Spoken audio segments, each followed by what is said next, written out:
Thorfinn had waited 11 years for one clean strike. In the original story, rage makes him predictable and Askeladd defeats him again. But what if, for the first time, Thorfinn stayed calm and drove his blade into Askeladd's heart? That single victory would leave King Sweyn alive, place Wales in danger, cripple Canute's rebellion, and prevent Thorfinn from ever meeting Einar. By finally getting everything he wanted, Thorfinn might lose the man he was destined to become. For this alternate story, we need to choose the moment carefully. If Thorfinn killed Askeladd as a small child, the most likely outcome would be brutally short. He was alone aboard a ship filled with Askeladd's warriors. The crew would kill him, throw him into the sea, or abandon him in a foreign port. Thorfinn would never grow into the fighter capable of changing the wider story. If he killed Askeladd during one of their early duels, the result would not be much better. Thorfinn was useful to the band, but he was not loved. Bjorn might respect a fair victory, yet the other men would see a dangerous child who had murdered the commander holding their company together. The band would fracture, and Thorfinn would be left in England without money, family, or a reason to live. The most important possibility comes much later in York, after Canute's transformation, and immediately before the royal council that ends the prologue. By then, Thorfinn is strong enough to win. More importantly, Askeladd's death at that precise moment changes the future of every major character.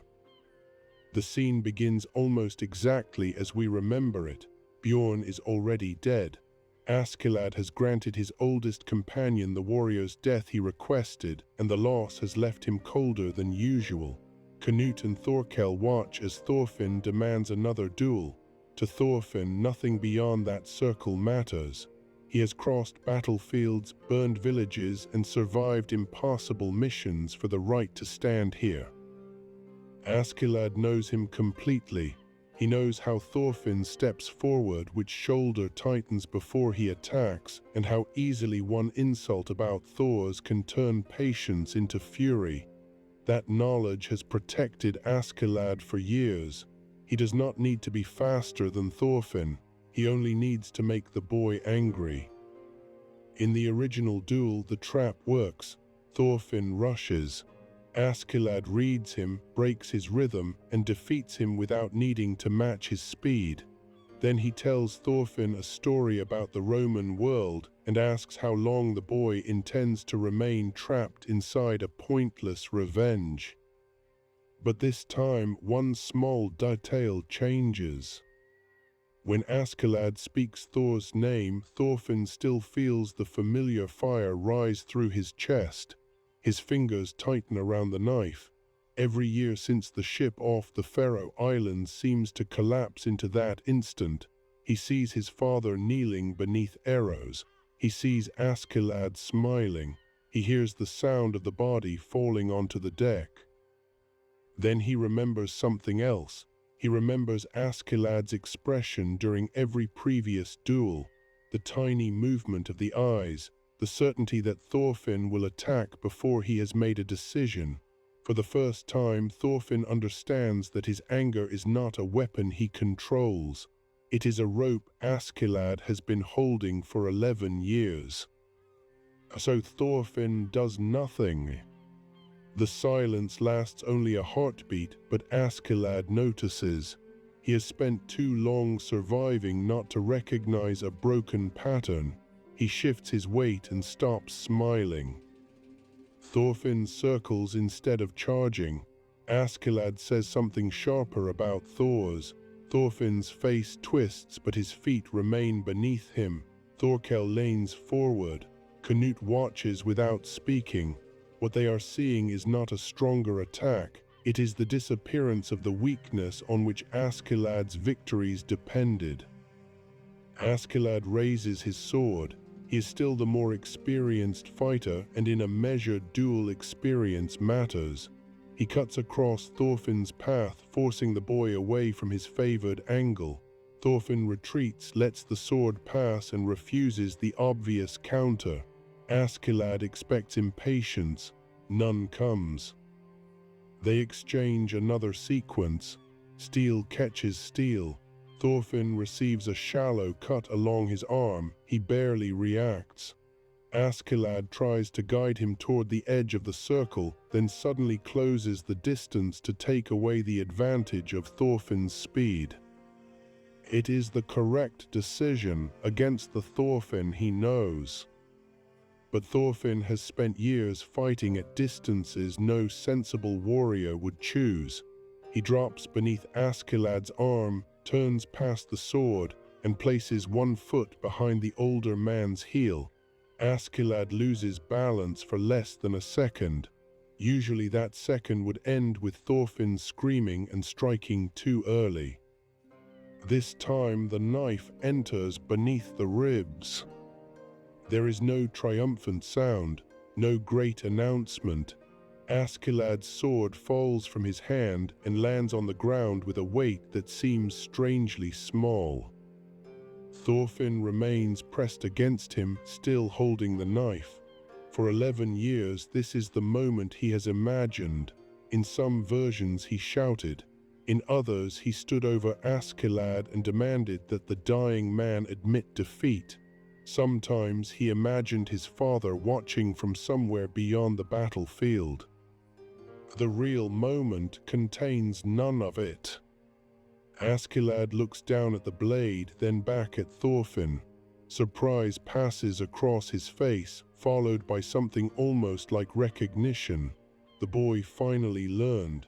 He learned the one lesson Askeladd had tried to beat into him, and he learned it by using that lesson to kill his teacher.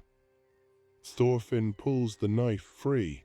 Blood darkens Askeladd's clothes. The older man drops to one knee.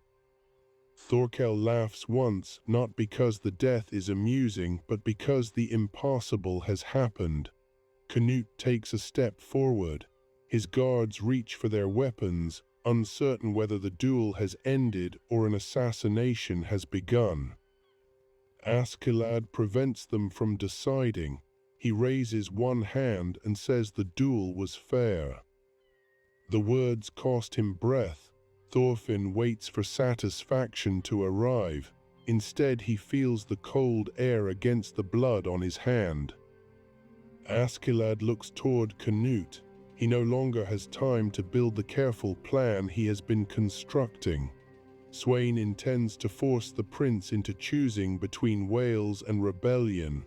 Without action, both Canute and the country Askeladd loves may be destroyed. He gives Canute the shortest warning possible. The king will use Wales, do not let him. Then he turns to Thorfinn. There is no gentle farewell between them. Askeladd killed Thors. Thorfinn has killed Askeladd. Nothing can make that bond clean. Yet Askeladd understands what the boy has not yet discovered. Revenge was the last structure holding Thorfinn's life together. He tells him to find something beyond this. Thorfinn expects another insult, perhaps one final attempt to deny him victory. But Askeladd's eyes have already lost focus. The weight of his body shifts forward, and Thorfinn catches him without choosing to. For a moment, the position resembles the original ending. Thorfinn holds Askeladd as life leaves him. The difference is that no one has stolen the kill. The hand covered in blood is his own. He has won, and nothing changes inside him. Thorkel approaches first. The surrounding men open a path because nobody wishes to stand between the giant and the boy who has just killed Askeladd. Thorkel studies the wound, the fallen sword, and Thorfinn's empty expression. He declares that the duel was witnessed and lawful. Anyone who attacks Thorfinn now will answer to him. This protection matters. Without it, Askeladd's remaining allies or Canute's guards might kill Thorfinn before the consequences begin. Thorkel has no affection for Thorfinn's revenge, but he respects the rules of combat. A victory becomes meaningless if the winner is murdered for achieving it. Canute is less interested in the duel than in what has vanished with Askeladd. He has lost his most intelligent strategist hours before facing the king. He has lost the one man who understood Sweyn's intentions, controlled a network of surviving followers, and possessed enough ruthlessness to turn a crisis into opportunity. Canute also sees the weapon kneeling in front of him. Thorfinn has killed one of the most dangerous men in Denmark. He is young, exhausted, isolated, and suddenly without purpose. A prince in Canute's position would naturally ask whether that weapon can be pointed somewhere else. Canute orders his men to carry Askeladd's body inside and tells Thorfinn to come with him. Thorfinn does not move. For years, Askeladd decided where the ships sailed and which battles Thorfinn fought. Even rebellion against him required staying close to him. Now there is no next order. The road has ended so suddenly that Thorfinn cannot imagine taking a step. Canute repeats himself. Thorfinn finally looks up and asks what happens now. The question is not political. Canute hears that immediately. Thorfinn is asking what a person does after the future he imagined has already happened. Canute replies that the king is summoning them, and that uncertainty will have to wait. Askeladd's body is placed in a side chamber under guard. Canute cannot allow news of the death to race ahead of him. If Sweyn learns that the prince has lost his chief advisor, he will enter the council with even greater confidence. Thorkel agrees to say nothing until Canute decides how to use the information. Thorfinn follows them through the streets of York almost by accident. People move around him carrying food, timber, messages, and weapons. Their lives continue with insulting ease. Nobody looks at his blood-covered hand and understands that the center of his world has disappeared. Then a familiar voice calls his name. Leif Erikson has been waiting in York. He has already found Thorfinn once and begged him to return to Iceland. In the original story, Thorfinn chooses the duel and runs back toward Askeladd. Now the duel is over. Leif sees the blood and assumes the worst. He takes Thorfinn by the shoulders, searches for a wound, and asks what happened. Thorfinn says only that he killed him. Leif does not need to ask who. For years, he imagined that bringing Thorfinn home would mean rescuing him from Askeladd. He never considered that the rescue might come one moment too late, after the boy completed the act that had kept him away. Leif tells Thorfinn they can leave. A ship will sail when weather allows.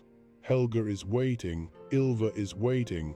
Iceland still exists exactly where he left it. Thorfinn looks toward the building where Canute is preparing to meet Sweyn. He owes the prince nothing. He owes Askeladd nothing. If he walks away now, he can be beyond the city before anyone thinks to stop him. That is when Canute emerges and gives him a reason to stay. He tells Thorfinn that Askeladd died trying to prevent an invasion of Wales. The king intends to make the prince support that invasion or reveal himself as disloyal.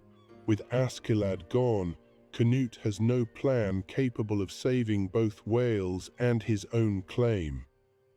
Canute does not accuse Thorfinn directly. He does not need to.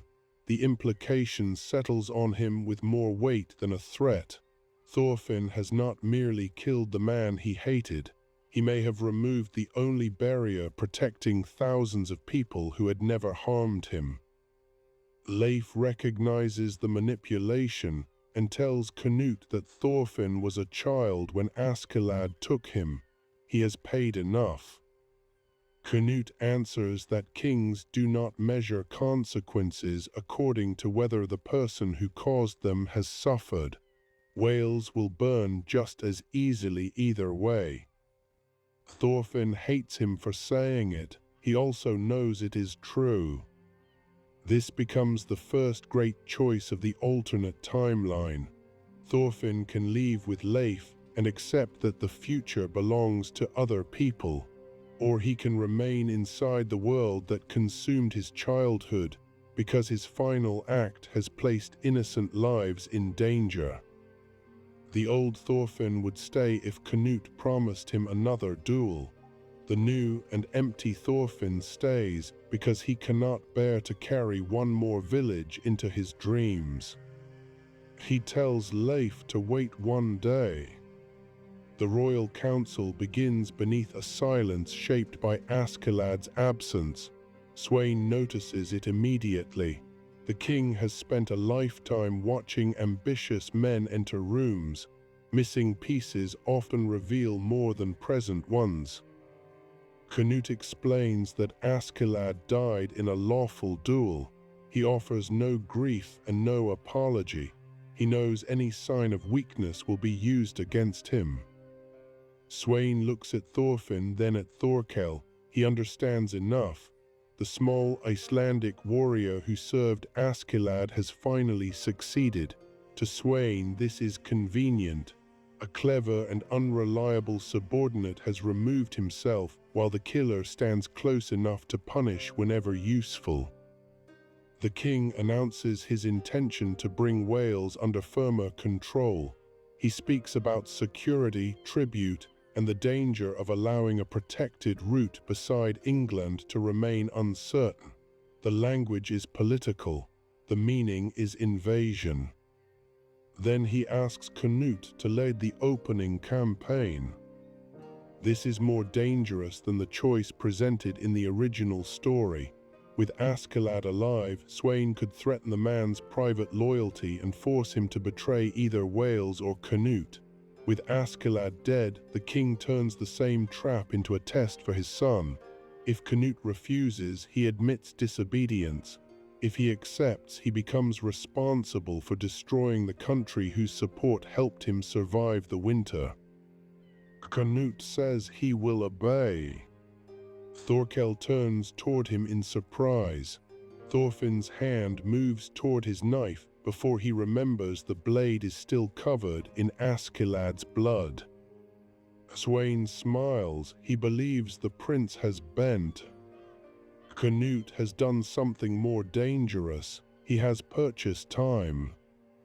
The campaign cannot begin in that room.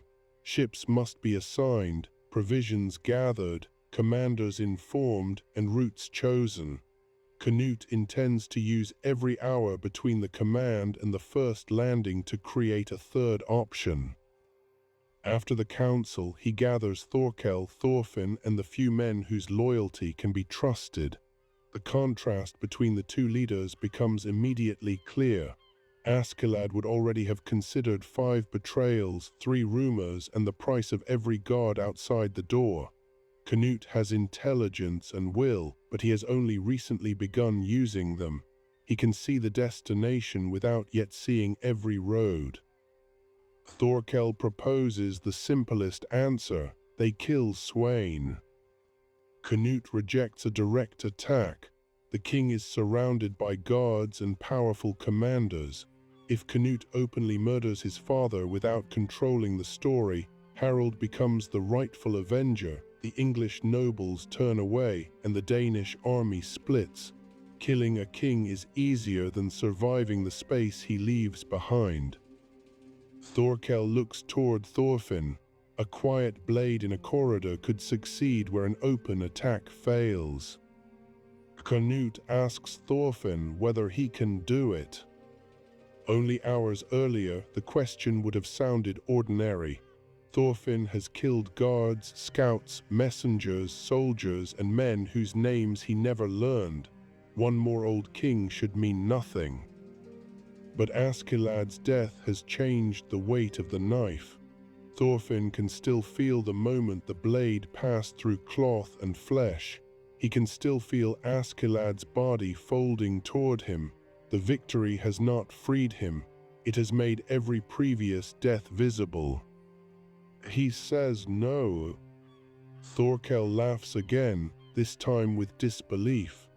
Canute studies Thorfinn and asks whether the great avenger has become afraid of blood immediately after getting what he wanted.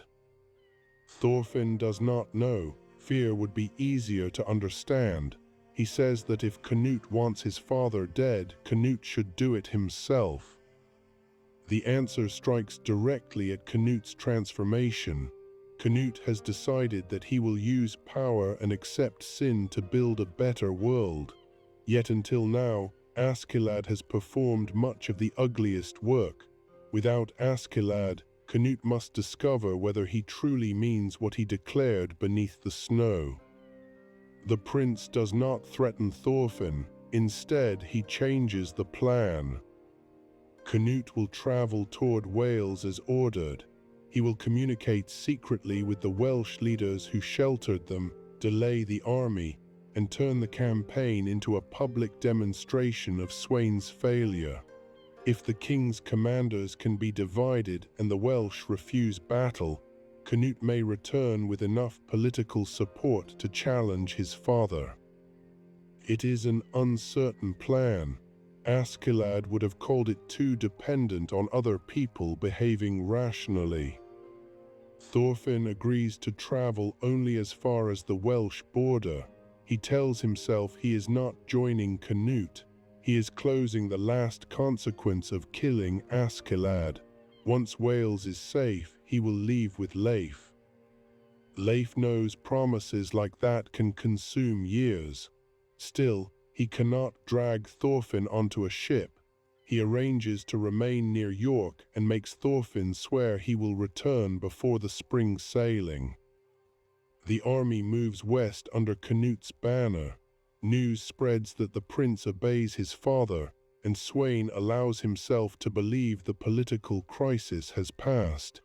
He assigns older commanders to observe Canute, men whose true task is to report any hesitation. Canute's position is weaker than it was beside Askeladd, but it is not hopeless. Thorkel's presence gives him military credibility. Soldiers who might dismiss a gentle young prince cannot dismiss the giant who chose to follow him. The death of Ragnar has forced Canute to speak for himself. The winter march has given his followers a story about survival. Thorfinn rides near the front and speaks to almost no one. At night, he expects to dream of Thors. Instead, he dreams of Askeladd sitting beside a fire, alive and unimpressed. In the dream, Thorfinn demands to know why nothing changed. Askeladd asks why he expected a corpse to build a future for him. He wakes with his hand closed around the knife. This is the first sign that killing Askeladd does not spare Thorfinn from the emptiness of the farm arc. It only changes where the emptiness begins.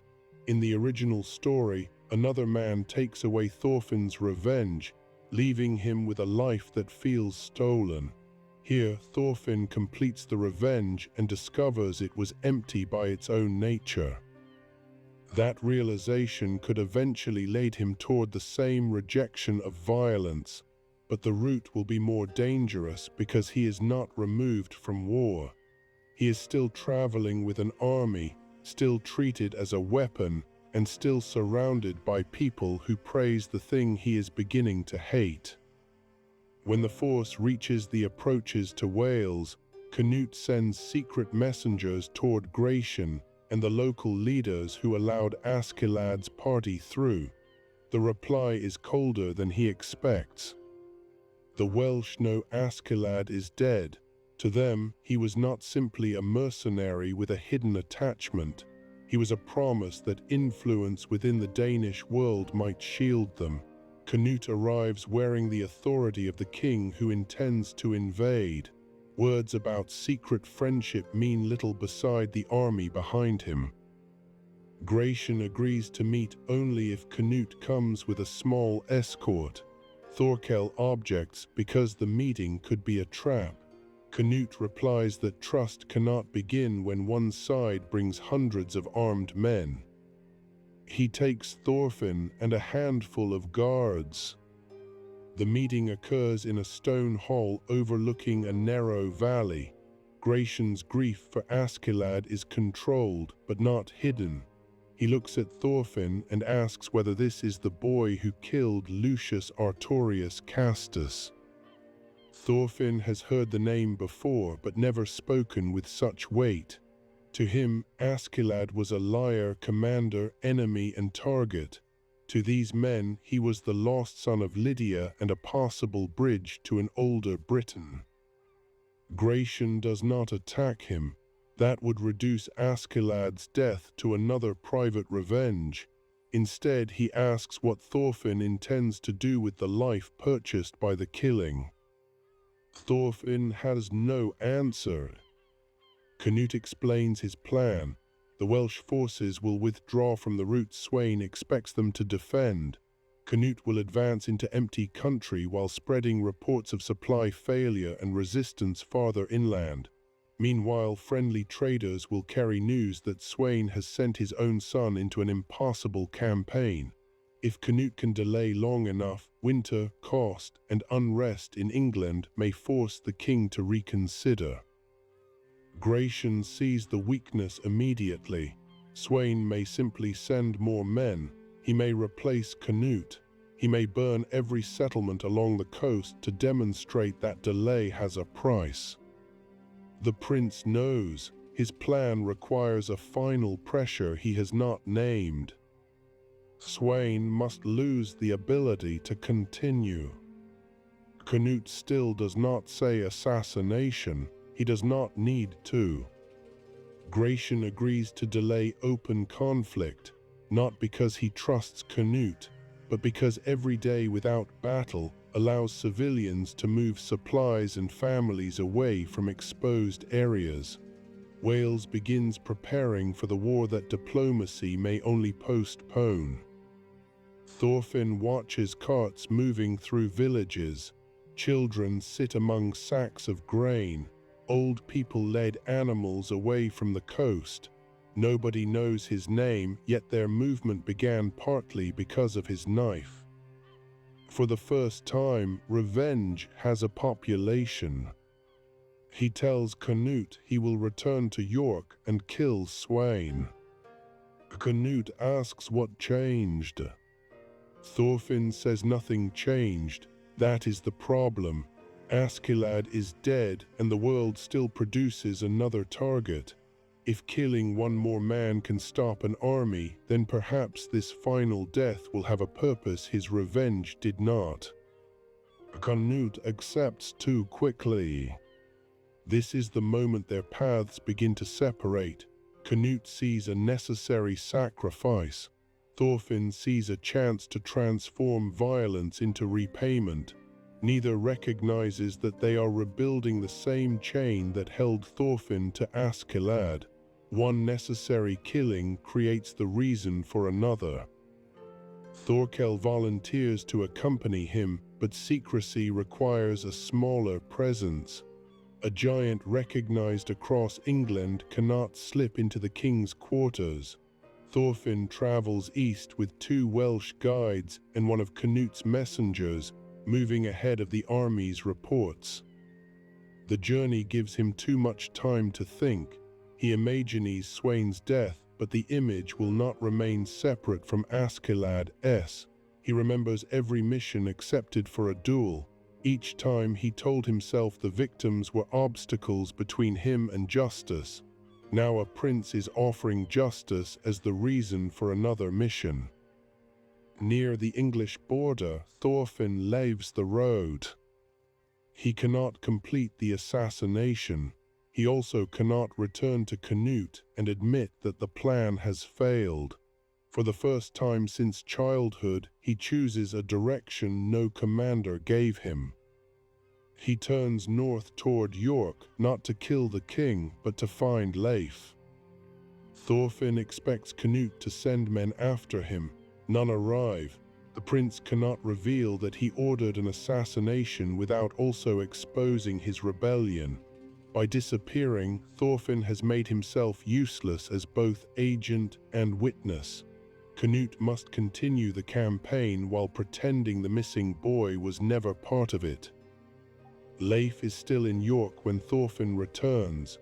He has spent the days purchasing supplies and asking every sailor for news. When he sees Thorfinn approaching alone, his relief turns immediately into suspicion. Thorfinn was supposed to return from the Welsh border with Canute's army.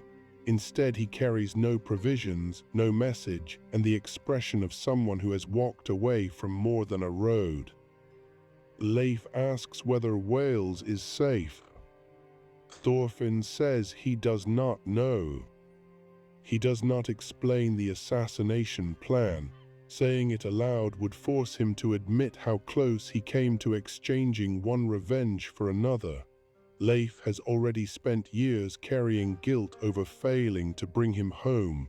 Thorfinn cannot place Canute's war beside it. They leave York before sunrise. The ship is not sailing directly to Iceland.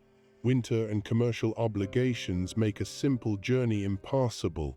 Leif plans to travel through safer ports, wait for favorable conditions, and cross when the North Atlantic route opens.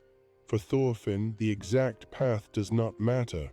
Every mile between him and the Danish army feels like stolen time.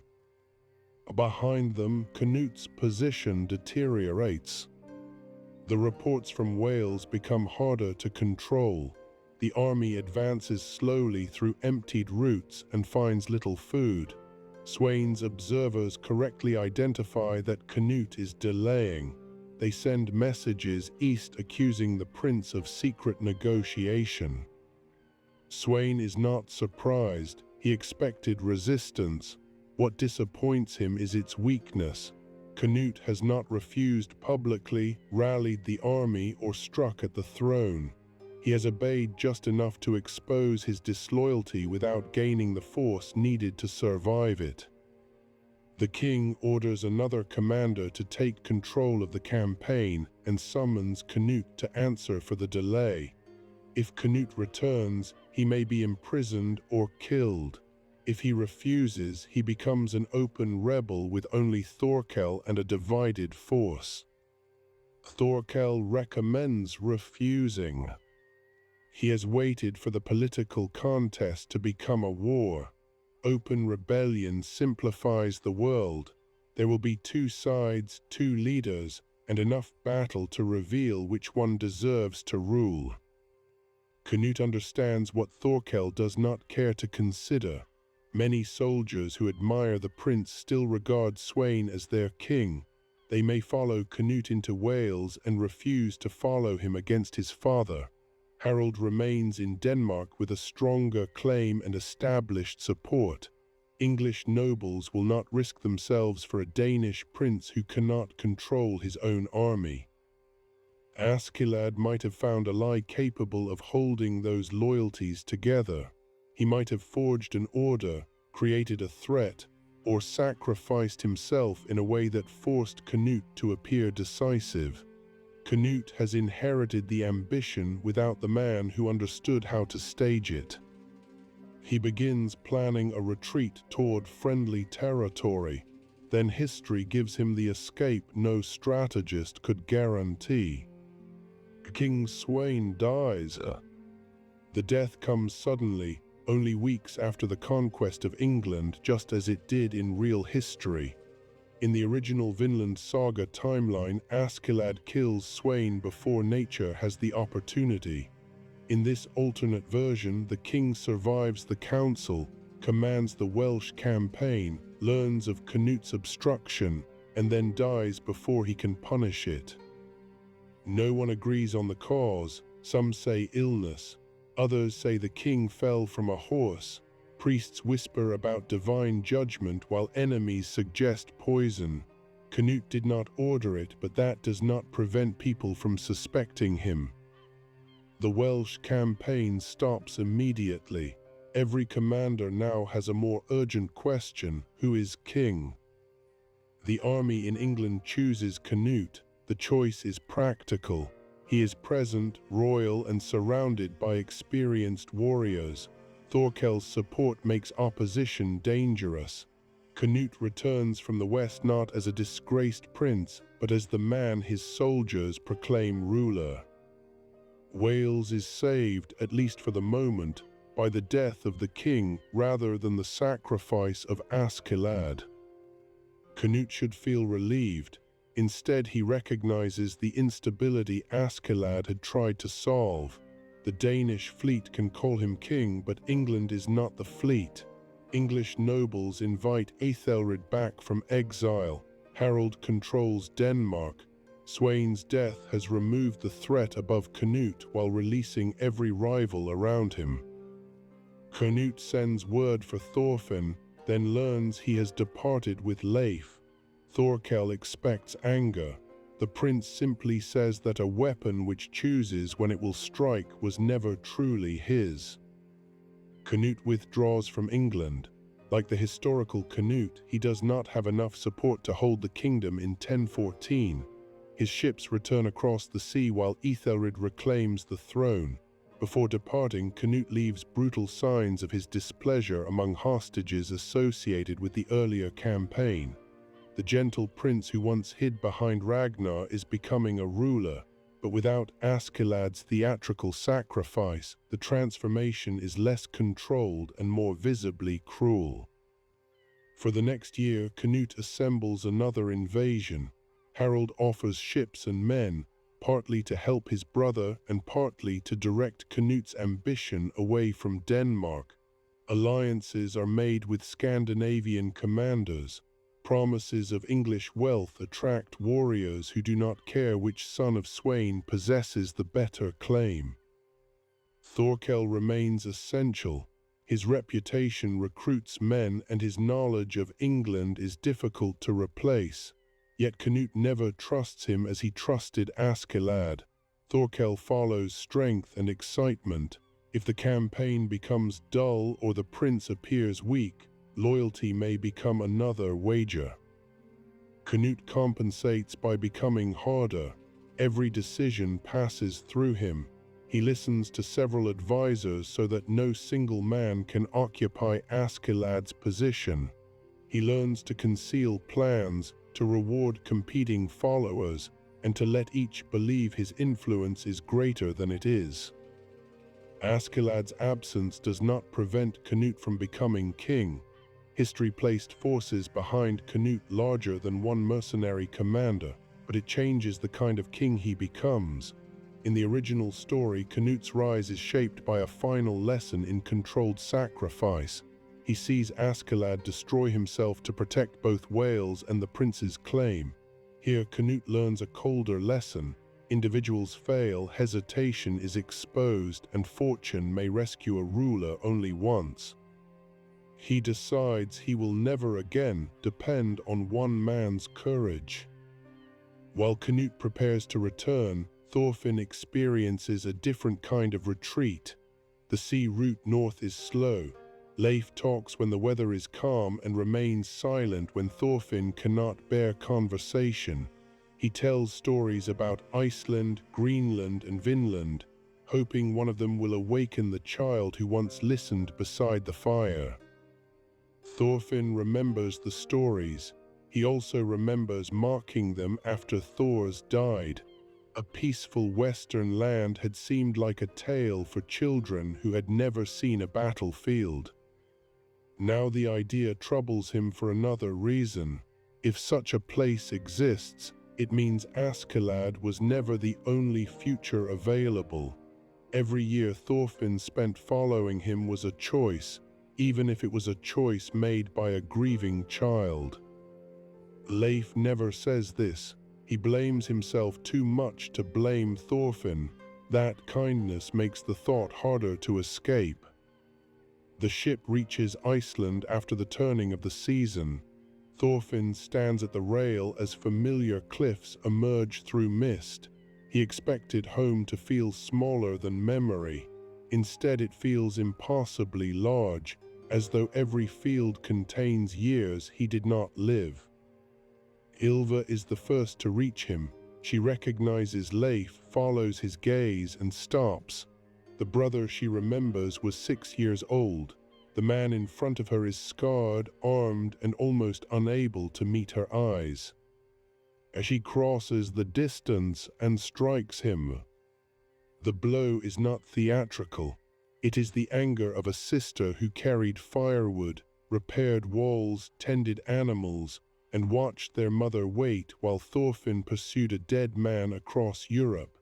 Then she pulls him into an embrace so fierce that his arms remain at his sides. Helga approaches more slowly. She does not ask what he has done. She touches his face and says he has come home. That is the moment Thorfinn nearly collapses. Askeladd's death did not make him cry. The sight of his father's grave did not make him cry. But his mother's refusal to demand an explanation breaks the discipline that kept him alive. He kneels in the grass and weeps with the helplessness of the child who hid aboard a ship 11 years earlier. For several days, the household treats his return as a miracle. Neighbors visit. Ari, now older and more settled, asks cautious questions about England. Children stare at Thorfinn's scars until Ylva sends them away. Food appears whenever he sits down, as if weight alone can restore the years.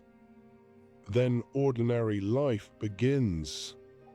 This is where the alternate Thorfinn faces a challenge the original story postpones. He has returned home before learning how to live. On Ketil's farm, exhausting labor, Einar's friendship, and the complete absence of weapons slowly teach him patience. In Iceland, everyone wants to give him peace immediately. He does not know how to receive it. He wakes before dawn expecting an attack. He positions himself where he can see doors. When a tool falls behind him, his body turns before thought. He avoids village feasts because laughter mixed with alcohol recalls Askeladd's men. He cannot sleep inside on warm nights because a roof feels like a trap. Work helps, but not enough. Thorfinn can cut turf, mend fences, carry hay, and pull boats. His body knows labor. The problem is that every task ends. When the field is cleared and the animals are fed, the mind returns. At night he dreams of men falling into a pit beneath him. Askeladd stands among them, no longer above the dead but beside them. Thorfinn tries to climb out, hands close around his ankles. The original Thorfinn reaches this dream as an enslaved man who believes he has no right to live. Einar enters the nightmare by waking him, listening, and refusing to reduce him to his crimes. Alternate Thorfinn has Helga and Ylva, but he cannot tell them everything. He thinks the truth would poison the home they preserved for him. He tells Leif more than anyone else. One evening, beside an overturned boat, he admits that killing Askeladd felt like cutting the rope of an anchor while standing in deep water. The weight is gone, but there is nothing beneath his feet. Leif says an anchor is not a destination. Thorfinn asks whether Vinland is real. Leif answers as he always has. He describes forests, grass, rivers, and a coast beyond Greenland. He does not promise a land without suffering. The older he becomes, the less comfortable he is with the perfect version he once gave village children. Vinland has storms, winter, distance, and people already living there. It is a place, not a miracle. Thorfinn says that may be enough. At this stage, however, his desire for Vinland is fundamentally different from the dream he later forms with Einar. Original Thorfinn wants to create a country for people escaping war and slavery. Alternate Thorfinn wants somewhere far enough away that his past cannot find him. One dream is a promise to others, the other is an escape. Leif senses the difference and refuses to take him immediately. A voyage west requires money, preparation, and people who understand why they are going. More importantly, Leif tells him that a man who carries war inside himself will bring war to any shore. Thorfinn reacts with anger. For a moment, he looks like the boy who demanded duels. He accuses Leif of filling his childhood with stories and then denying him the only road left. Leif accepts the anger. He has survived too many seas to argue with a storm at its height. When Thorfinn becomes quiet, Leif asks one question: if Vinland refuses to heal him, will he punish the land for failing? Thorfinn cannot answer. So he remains in Iceland while the wider world moves toward war again. In 1015, Canute returns to England with a powerful fleet. Ethelred's kingdom is divided. His son Edmund resists both the invader and political enemies within England. Campaigns move through Wessex and northward. Towns submit, alliances shift, and commanders choose the side most likely to survive. Without Askeladd, Canute's invasion is still formidable. The wealth of Denmark, the support of experienced leaders, the weakness of English unity, and Canute's own development carry him forward.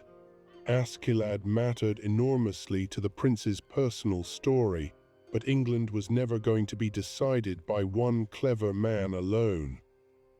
The war lasts into 1016. Ethelred dies. Edmund becomes king in opposition to Canute and fights with such determination that he earns the name Ironside. After a series of battles, Canute wins the decisive advantage. The kingdom is divided between them, then reunited under Canute when Edmund dies soon afterward. Canute becomes king of England. From Iceland, Thorfinn hears the news months late. A merchant repeats the name at a gathering, praising the young conqueror and the fortune available in English service. Thorfinn leaves before the story is finished. He understands that Canute did not need him to kill Sweyn. He did not need Askeladd forever. Power found another route. The thought should lessen Thorfinn's guilt, but it does something more unsettling. It proves that the world does not turn on the private revenge that consumed him. Askeladd seemed large enough to contain Thorfinn's entire future. In history, his absence becomes one pressure among hundreds. Canute's reign begins with consolidation. Rivals disappear. Loyal commanders receive land and titles. Thorkel becomes one of the strongest men in England, but tension grows between him and the king. Canute has learned to distrust any follower whose reputation can compete with royal authority. In the original timeline, Canute carries Askeladd's final performance as a model. He can be ruthless, but he understands that rule requires symbols, mercy, and the careful direction of blame. In the alternate timeline, he relies more heavily on systems of surveillance, divided authority, and preemptive removal. England may still become stable under him, but the path is harsher. The largest difference is not visible at court. It is unfolding on a farm in Jutland where Thorfinn never arrives. Einar's village is still attacked.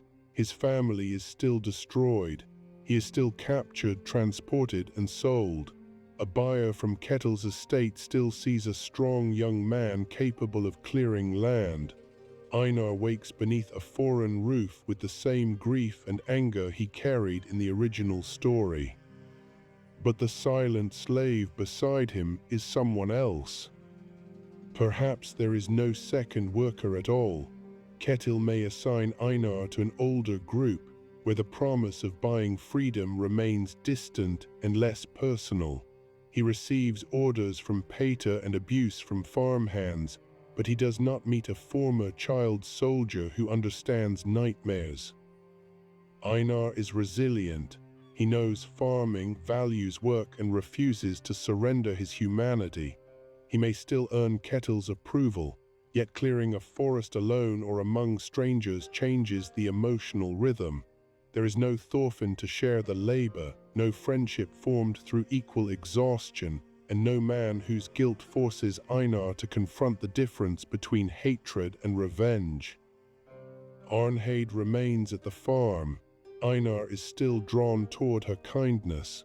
She remains enslaved within Ketil's household, unable to choose the future he imagines for them.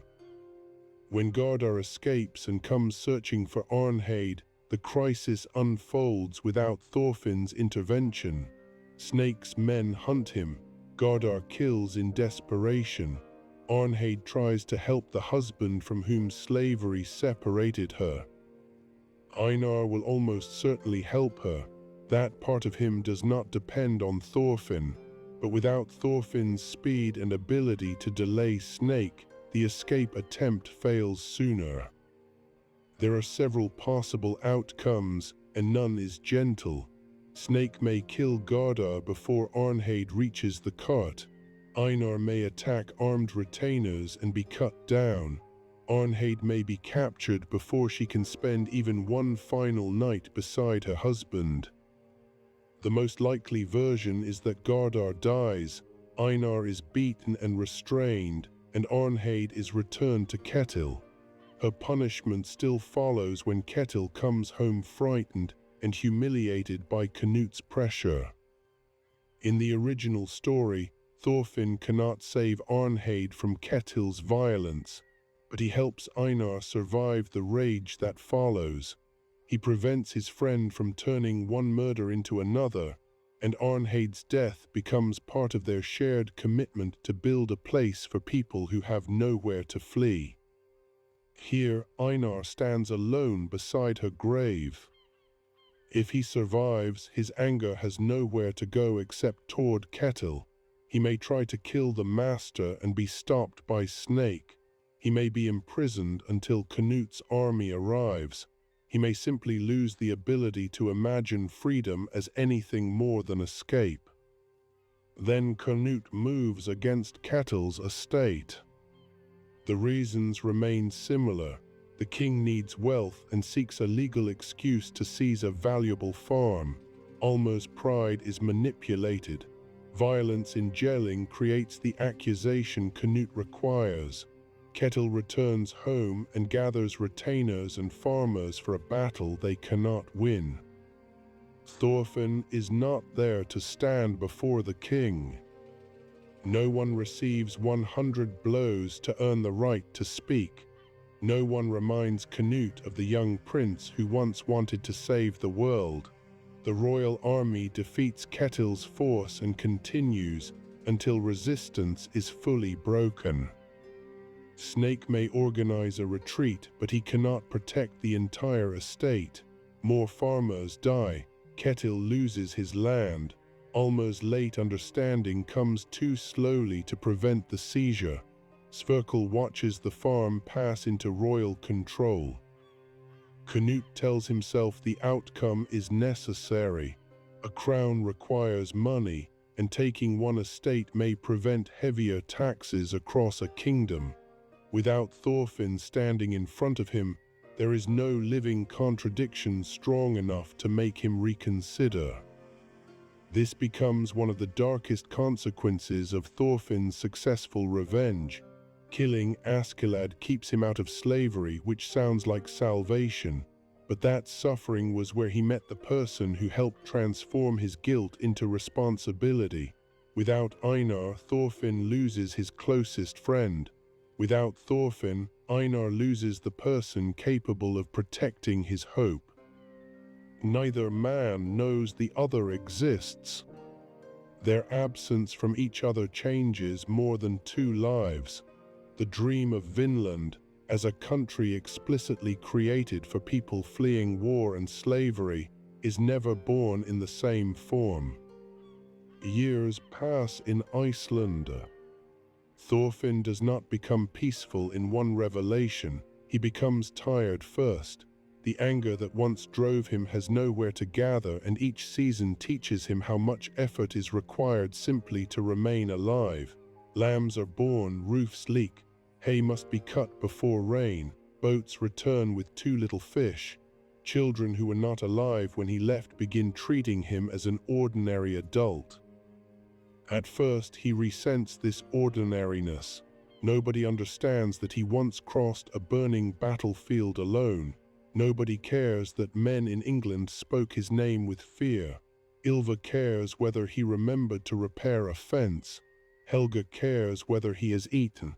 The village judges a man by whether he appears when neighbors need help. Slowly, the scale of value changes. The first winter, Thorfinn can still identify every sound made by a weapon. By the third, he can identify which sheep is moving in the dark. The first year, he keeps the knife beside him while he sleeps. Later, he leaves it wrapped in cloth beneath a chest. Eventually, he carries it to Thor's grave. He sits there from afternoon until the light fades. He tells his father that Askeladd is dead. The words sound childish after so many years. He waits for relief, forgiveness, or some sign that Thors has heard him. Only wind passes through the grass. Thorfinn places the knife against the stone, then he takes it back. He is not ready to surrender the object because it is the last thing connecting him to the boy who left. Without it, he fears that childhood will become a story told about someone else. The knife is proof of love twisted into hatred, and he has not yet learned how to separate them. His first deliberate act of non-violence comes without philosophy. A visiting sailor strikes an enslaved deckhand near the shore after accusing him of stealing dried fish. The sound carries across the boats. Thorfinn arrives before anyone else decides whether interfering is worth the trouble. The sailor reaches for an axe when Thorfinn takes his wrist. In another life, the movement would end with a cut throat. Thorfinn twists, disarms him, and puts him on the ground without drawing the knife. The entire encounter lasts seconds. The sailor looks up and asks why Thorfinn did not kill him. Thorfinn does not have a noble answer. He says the man was not difficult enough to require it. The words sound like Askeladd, and Thorfinn hates himself for them. Yet the deckhand is alive, so is the sailor. The conflict ends with humiliation rather than burial. That night, Thorfinn considers the possibility that his ability to fight may not force him to kill. Thors had known this. For years, Thorfinn remembered his father's strength only as evidence that Askeladd cheated. Now he begins to remember what Thors did with that strength. The difference between this realization and the original farm arc is important. Original Thorfinn is broken down until he understands the humanity of people he once treated as obstacles. He experiences enslavement, receives Einar's friendship, and faces the victims in his dreams. Alternate Thorfinn discovers restraint while protected by family and freedom. He can learn that killing is unnecessary without fully understanding what it means to have no choice. This blind spot shapes the dream that develops when he returns to Leif's stories. Thorfinn begins talking about a Western settlement where families can live beyond the reach of kings. He imagines taking people tired of taxation, feuds, and war. He says no man there will be forced to fight. But he does not yet say that no person will be owned. Slavery disgusts him when he sees it, and he remembers captives taken by Askeladd's band. Still, it remains one cruelty among many rather than the foundation of his promise. Einar is not beside him to insist that a new country must be built specifically for those with nowhere else to go. Arnheid's name never becomes attached to the settlement. Leif listens with guarded hope. He has waited years for Thorfinn to speak about a future. He also hears how often Thorfinn describes distance as protection. Beyond the sea, there will be no Canute, no Jomsvikings, no enemies from England. Thorfinn still imagines peace as the absence of his past rather than a relationship requiring constant work. Then Gudrid enters his life. Her circumstances remain close to the original story. She has grown within a world that expects her future to be decided through marriage and household duty, while everything in her longs for open water. Leif understands her restlessness because he once carried the same hunger. Other people interpret it as immaturity. Halfdan arranges for Gudrid to marry his son Sigurd. The match offers security and status. Sigurd is not the monster Gudrid fears, but that does not make a life chosen by others feel like freedom. Gudrid hears that Thorfinn crossed the North Sea as a child and asks him what it felt like. He tells her it was cold. She waits for more. Thorfinn eventually describes the horizon after land disappears, when the ship seems to occupy the entire world. Gudrid says that sounds like freedom. Thorfinn says it can also feel like being lost. Their difference is immediate. Gudrid wants to leave because she believes the world is larger than the role prepared for her. Thorfinn wants to leave because he fears the world he already knows. When Gudrid escapes the marriage arrangement and seeks Leif's ship, Thorfinn helps her. He does not do so because romance has already formed. He sees another person being told that safety should be enough, and he remembers every year he remained beside Askeladd because he could not imagine choosing a road. Halfdan confronts them before departure. His men are armed and Sigurd is humiliated. The old Thorfinn would cut a path to the ship. This Thorfinn steps between the groups with empty hands. Halfdan asks whether the famous warrior expects kindness simply because he has decided to stop carrying a sword. Thorfinn says no, he offers a bargain. He intends to travel east with Leif, sell valuable narwhal horns, and finance an expedition to Vinland. If Halfdan allows Gudrid to travel until she chooses otherwise, Thorfinn will give him a share in the western venture. Timber, furs, and other goods from Vinland could repay the insult to Sigurd many times over. This arrangement changes the future of the settlement before it begins. In the original story, Halfdan provides support after Thorfinn returns, but the moral purpose belongs chiefly to Thorfinn and Einar. Here, the expedition becomes an investment from its earliest stage. Halfdan expects profit, influence, and recognition of his claim. Gudrid objects to being included in a bargain between men. Thorfinn immediately realizes he has repeated the very mistake he meant to prevent. He changes the offer. Halfdan will release her from the arrangement completely, and Gudrid will owe nobody passage. In exchange, Thorfinn alone accepts the debt. Sigurd surprises everyone by agreeing. He is wounded by Gudrid's rejection, but he does not want a wife who sees his home as a cage. He tells his father that if the western venture is real, he will travel far enough to judge it himself. Halfdan allows the departure under conditions. Sigurd will follow with his own ship when preparations are complete. Thorfinn will keep records of goods and expenses. Any settlement funded by Halfdan will maintain a warehouse controlled by his household. Thorfinn dislikes the terms, but he has not yet learned how power enters a community through contracts as easily as through weapons. Leif, Thorfinn, Gudrid, and Bugeyes begin the eastern journey. Without Einar, the ship feels different. There is no farmer who can speak to Thorfinn as an equal and no friend willing to laugh at the seriousness surrounding him. Bugeyes fills silence with complaints. Gudrid asks questions faster than Leif can answer. Thorfinn remains at the edge of the group, useful in every emergency and present in few conversations.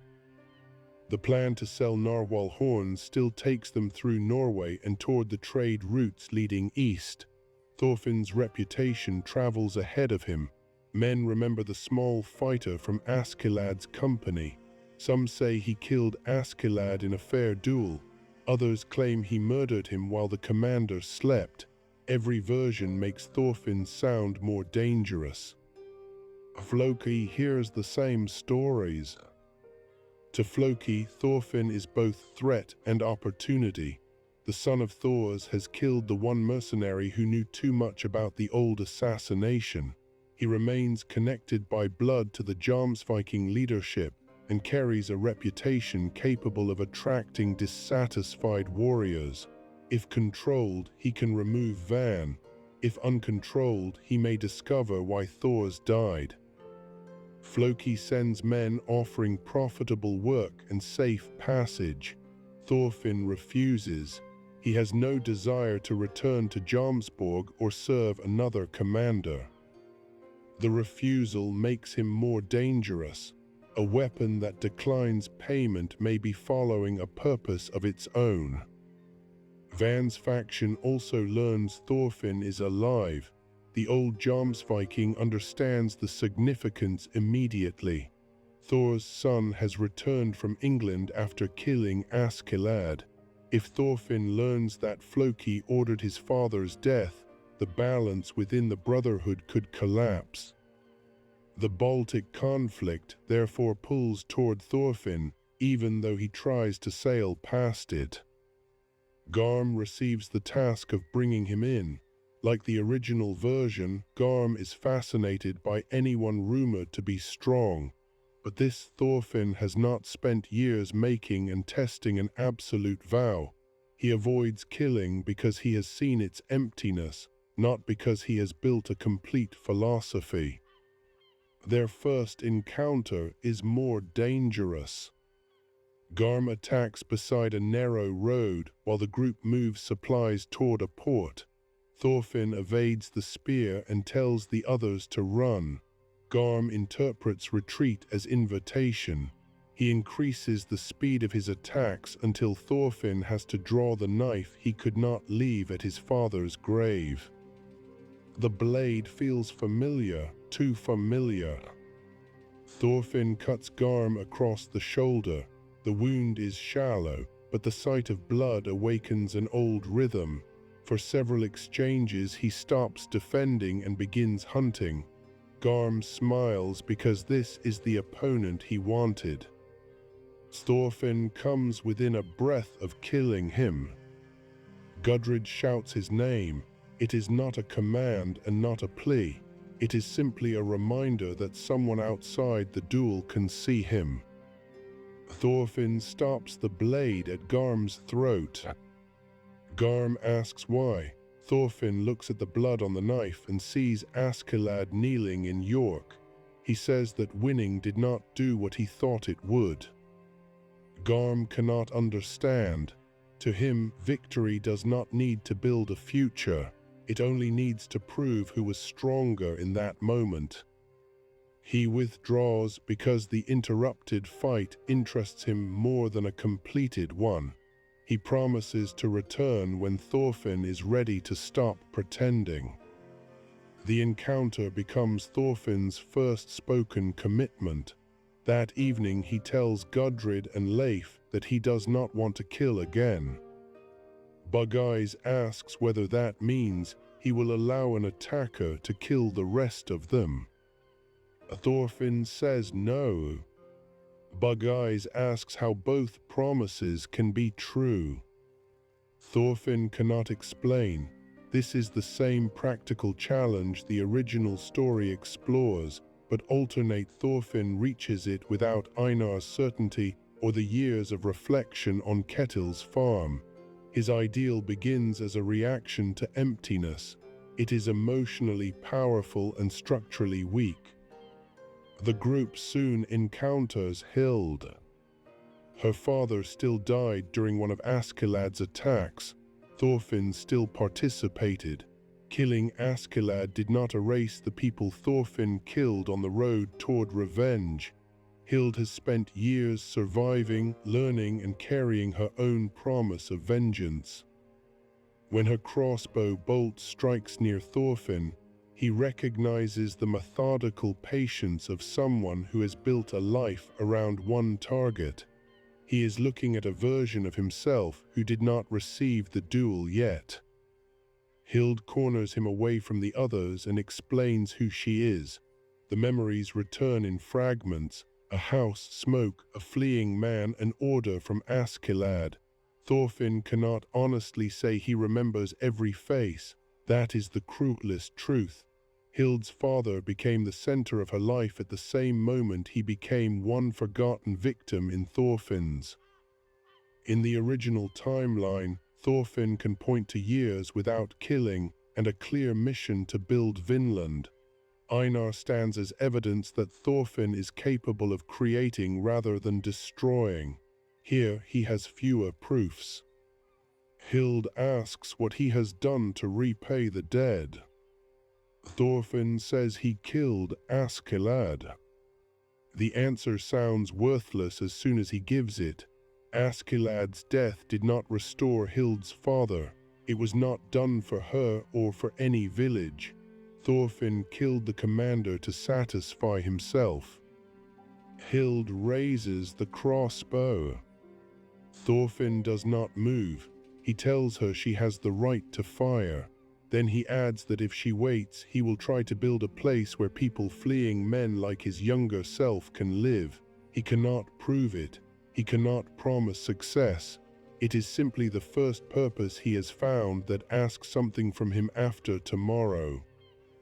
Hild does not forgive him. She lowers the weapon because immediate death would prevent the test. She joins the journey as judge, not friend.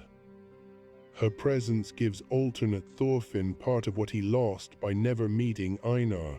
She does not offer companionship. She offers accountability. Every time Thorfinn chooses convenience over principle, Hild can ask whether the promised country was only another excuse to stay alive. Still, accountability is not the same as hope. Einar believed in the dream beside Thorfinn. Hild waits for him to fail. The conflict around Jomsborg intensifies. Van is killed before he can expose everything publicly, but rumors about Floki's role in Thor's death reach Thorfinn. When he finally confronts Floki, the scene becomes the second decisive test of his new restraint. Floki does not deny the order. He argues that Thor's deserted, humiliated the Brotherhood, and threatened the authority holding it together. He says Askeladd accepted the payment and carried out the work. If Thorfinn wanted justice, he has already killed the hand that held the blade. Thorfinn draws his knife. He has imagined Askeladd's death for most of his life, but Floki's name was hidden from him. A new target now stands in the space the old one left behind. Every feeling from York returns with terrifying ease. Floki sees it and understands that Askeladd's death did not end the revenge. It merely broke one link in a chain long enough to circle the world. Thorfinn places the knife against Floki's throat. Then he remembers the question Gratian asked: what will he do with the life purchased by the killing? He lowers the blade. This choice means more than refusing to assassinate Sweyn. Sweyn was another man's target and another kingdom's problem. Floki is personally responsible for Thor's death. Sparing him is the first time Thorfinn rejects revenge when revenge is entirely his to take. He tells Floki to live with the knowledge that Thor's son ended the chain Floki began. To a warrior, the declaration may sound weak. To Thorfinn, it is the first victory that does not leave a body in his arms. Hild keeps the crossbow lowered. The Jomsviking succession struggle still cannot end peacefully through Thorfinn alone. Balder remains trapped beneath Floki's ambitions. Sigurd's arrival adds Halfdan's interests. Garm continues provoking conflict, while Thorkel is drawn back toward the Baltic by the promise of a war worth leaving England to see. When Thorkel meets Thorfinn again, he expects the warrior who killed Askeladd. Instead, he finds a man who refuses to finish Garm and spares Floki. Thorkel calls it a waste. He says Askeladd died smiling because Thorfinn finally became interesting, and now the boy is throwing away the lesson. Thorfinn answers that Askeladd's lesson helped him kill Askeladd. It did not help him live the next morning. For once, Thorkel has no immediate reply. The Baltic struggle eventually breaks the old organization, though less completely than in the original timeline. Without Einar's influence and the farm's long transformation, Thorfinn does not possess the same confidence to stand before the entire brotherhood and reject leadership as a coherent moral project. He refuses command, but he does not successfully persuade enough men that the institution itself should end. Balder becomes a compromise leader under the supervision of older commanders. Floki loses much of his influence but survives. Some warriors depart, others remain. The Jomsvikings shrink and divide rather than dissolving in one decisive settlement. Garm leaves because an organization concerned with administration bores him. He carries his obsession elsewhere. Thorkel returns to Canute after deciding there will be better wars around kings than committees. The expedition continues east, sells the narwhal horns, and begins the long route home with enough wealth to make Vinland possible. But the group returning to Iceland is not the same one that lives in the original story. There is no Einar. Sigurd travels with them longer, partly to protect Halfdan's investment, and partly because the wider world has weakened his need to perform his father's idea of strength. Hild remains Thorfinn's judge. Gudrid has become a sailor through experience rather than imagination. Bugeyes has learned that profits can disappear beneath political problems no trading plan predicts. Thorfinn returns with a vow against killing, but the vow has grown through isolated decisions rather than shared recovery. It is real, it is also fragile. He and Gudrid grow closer. She has watched him step away from Floki when revenge was available. He has watched her claim choices everyone else tried to package as favors. Their relationship develops from recognition. Both are learning that freedom is not a place someone grants them. They eventually marry and take responsibility for Carly after encountering the child through the violence surrounding their travels. Even this family forms differently without Einar. There is affection but less communal balance. Hild protects while judging. Leif advises while aging. Sigurd belongs partly to another household. Thorfinn and Gudrid carry more of the burden alone. When Thorfinn announces the Vinland expedition, Halfdan presents the agreement made years earlier. He expects repayment, a warehouse, and a share of valuable goods. He does not intend to rule the settlement directly, but economic claims travel farther than kings. Thorfinn argues that the colony must be free from domination. Halfdan asks who paid for the ships. The question reveals what Thorfinn's dream still lacks. He wants a land without rulers, yet he depends on another man's wealth. He wants settlers free from coercion, yet he has recruited them using promises about resources he does not own. He wants peace, yet he has not agreed on who decides when danger arrives. Original Thorfinn faced these contradictions too. The difference is that Einar stood beside him as co-founder, representing ordinary labor and the memory of slavery.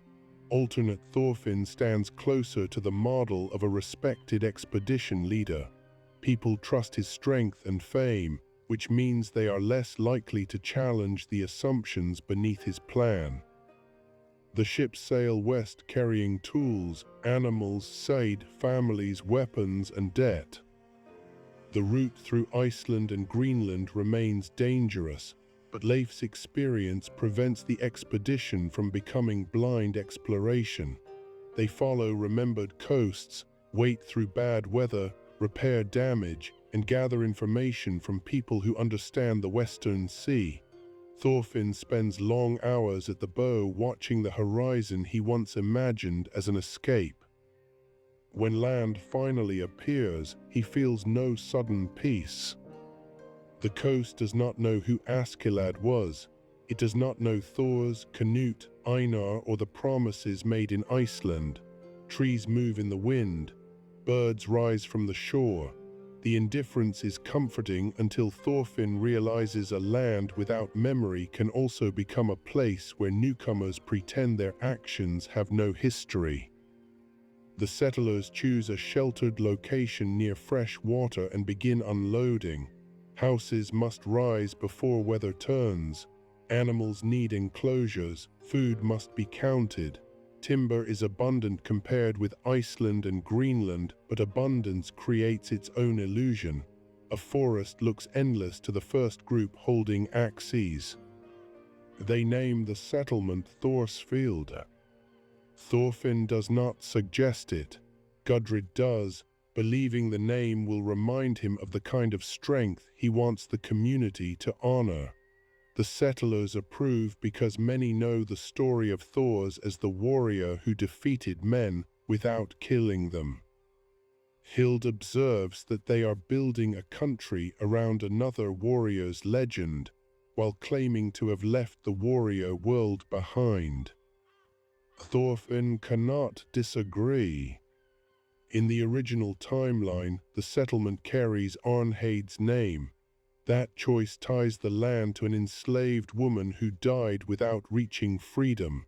The name is a promise that the forgotten victim, not the famous warrior, will stand at the center of the new society.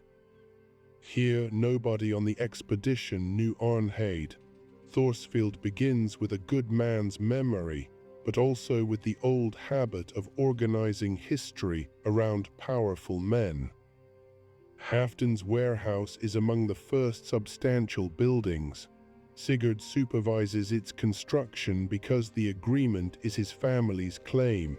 Tools, cloth, iron, preserved food, and trade goods are recorded there. The storehouse keeps essential supplies dry and provides order during the first winter. It also creates the first division. Some settlers brought more property than others. Some owe Halfdan for passage. Some believe every family deserves equal access to supplies because all cross the same ocean. Sigurd tries to apply the agreement fairly, but every measurement reminds the poorer settlers that the land may be new while debt is not. Thorfinn proposes that no person should lose freedom because of what they owe. Halfdan's representative asks whether debts are optional now. If so, why would anyone risk wealth on another expedition? The argument seems small beside the labor of survival. It is not. The settlement's political structure is forming through each decision about grain, tools, and time. Without Einar, Thorfinn lacks the friend most capable of explaining how ownership feels from below. He listens, but he often assumes that a fair rule written by a fair leader will prevent abuse. Hild reminds him that Ketil probably believed himself fair too, though Thorfinn never knew Ketil and does not understand the full force of the comparison. Farming begins slowly. Several settlers know the work and the soil offers possibilities, but clearing land consumes months. Seeds brought across the sea must be protected from damp, animals, and mistakes. The first yield is uneven. Einar's absence does not make agriculture impossible. A colony is never built by one farmer, yet his absence removes the person who would have treated every emerging shoot as proof of rebirth.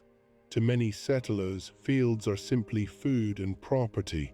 The emotional center of Thorsfield remains the ship and warehouse rather than the wheat.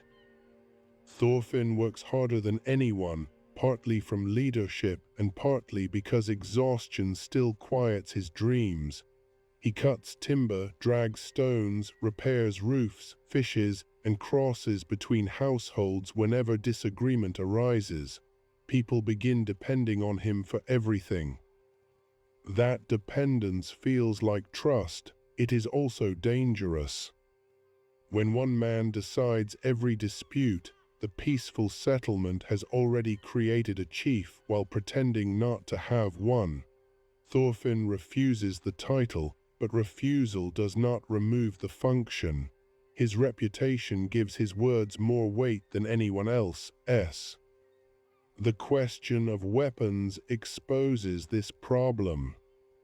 Thorfinn asks settlers to keep swords stored aboard the ships or inside a locked building. Hunting bows, knives, axes, and spears used as tools remain throughout the settlement because life cannot be divided neatly into armed and unarmed objects. Some agree willingly. Others insist that hiding swords will not make danger disappear. Ivar becomes the clearest voice of opposition. He respects Thorfinn's ability and knows the story of Askeladd's death. That story makes Thorfinn's pacifism less convincing to him, not more. If killing the right enemy allowed Thorfinn to survive and lead them here, why should everyone else surrender the same protection? Thorfinn explains that killing Askeladd gave him nothing. Ivar answers that it gave him a reputation, freedom from his enemy, and the chance to stand in Vinland making rules for other men. The accusation is unfair and accurate at the same time. Thorfinn did not seek authority through Askeladd's death, but authority followed the story. Settlers obey partly because they know what he can do. Original Thorfinn bans swords and relies on a clearly stated ideal shared with Einar. Even then, Ivar secretly brings one. Alternate Thorfinn compromises. The swords remain locked and can be released if the settlement agrees that danger requires them. The decision sounds democratic. It also guarantees that the first moment of fear will become a vote held under pressure. Contact with the local people begins cautiously. The settlers see signs before they meet anyone: tracks, worked wood, distant smoke, and objects placed with intention. Thorfinn orders everyone not to pursue or take anything. This country is inhabited, and the newcomers must behave as guests. The first meeting occurs near the edge of cleared land. Neither side shares a language. Hands, objects, distance, and tone carry more meaning than speech. Thorfinn places trade goods on the ground and retreats several steps. The visitors examine metal, cloth, and food, while the settlers study clothing, tools, and expressions. For a time, curiosity is stronger than fear. Gudrid becomes essential because she is willing to look foolish. She repeats sounds, points, smiles, and accepts correction. Bug-Eyes discovers that bargaining can begin before fluent language. Hild studies tools and hunting methods without assuming difference means inferiority. Thorfinn tries to present himself as harmless, but his scars tell another story even across language. The local hunters recognize how he moves. A person who never fought does not watch hands and exits that way. Trade develops. Furs and local knowledge are exchanged for iron tools and woven goods. The settlement learns which plants are useful, where fish gather, and how weather changes across the coast. In return, the visitors gain materials valuable for cutting and repair. Every successful exchange seems to prove Thorfinn correct. Peace is possible when people meet without conquest. But the trade is not happening beyond history. Halfdan's warehouse records every fur. The more valuable the goods appear, the more pressure settlers feel to obtain them. A voyage that was supposed to escape the economies of Europe is becoming profitable enough to attract them. Sigurd notices first. The inventory can repay the original investment earlier than expected. Another ship from Iceland could carry more tools and return with timber and furs. Families who refused the first voyage may rush to join the second. Thorfinn hears opportunity and danger in the same proposal. More people mean stronger harvests, more children, and a settlement capable of surviving losses.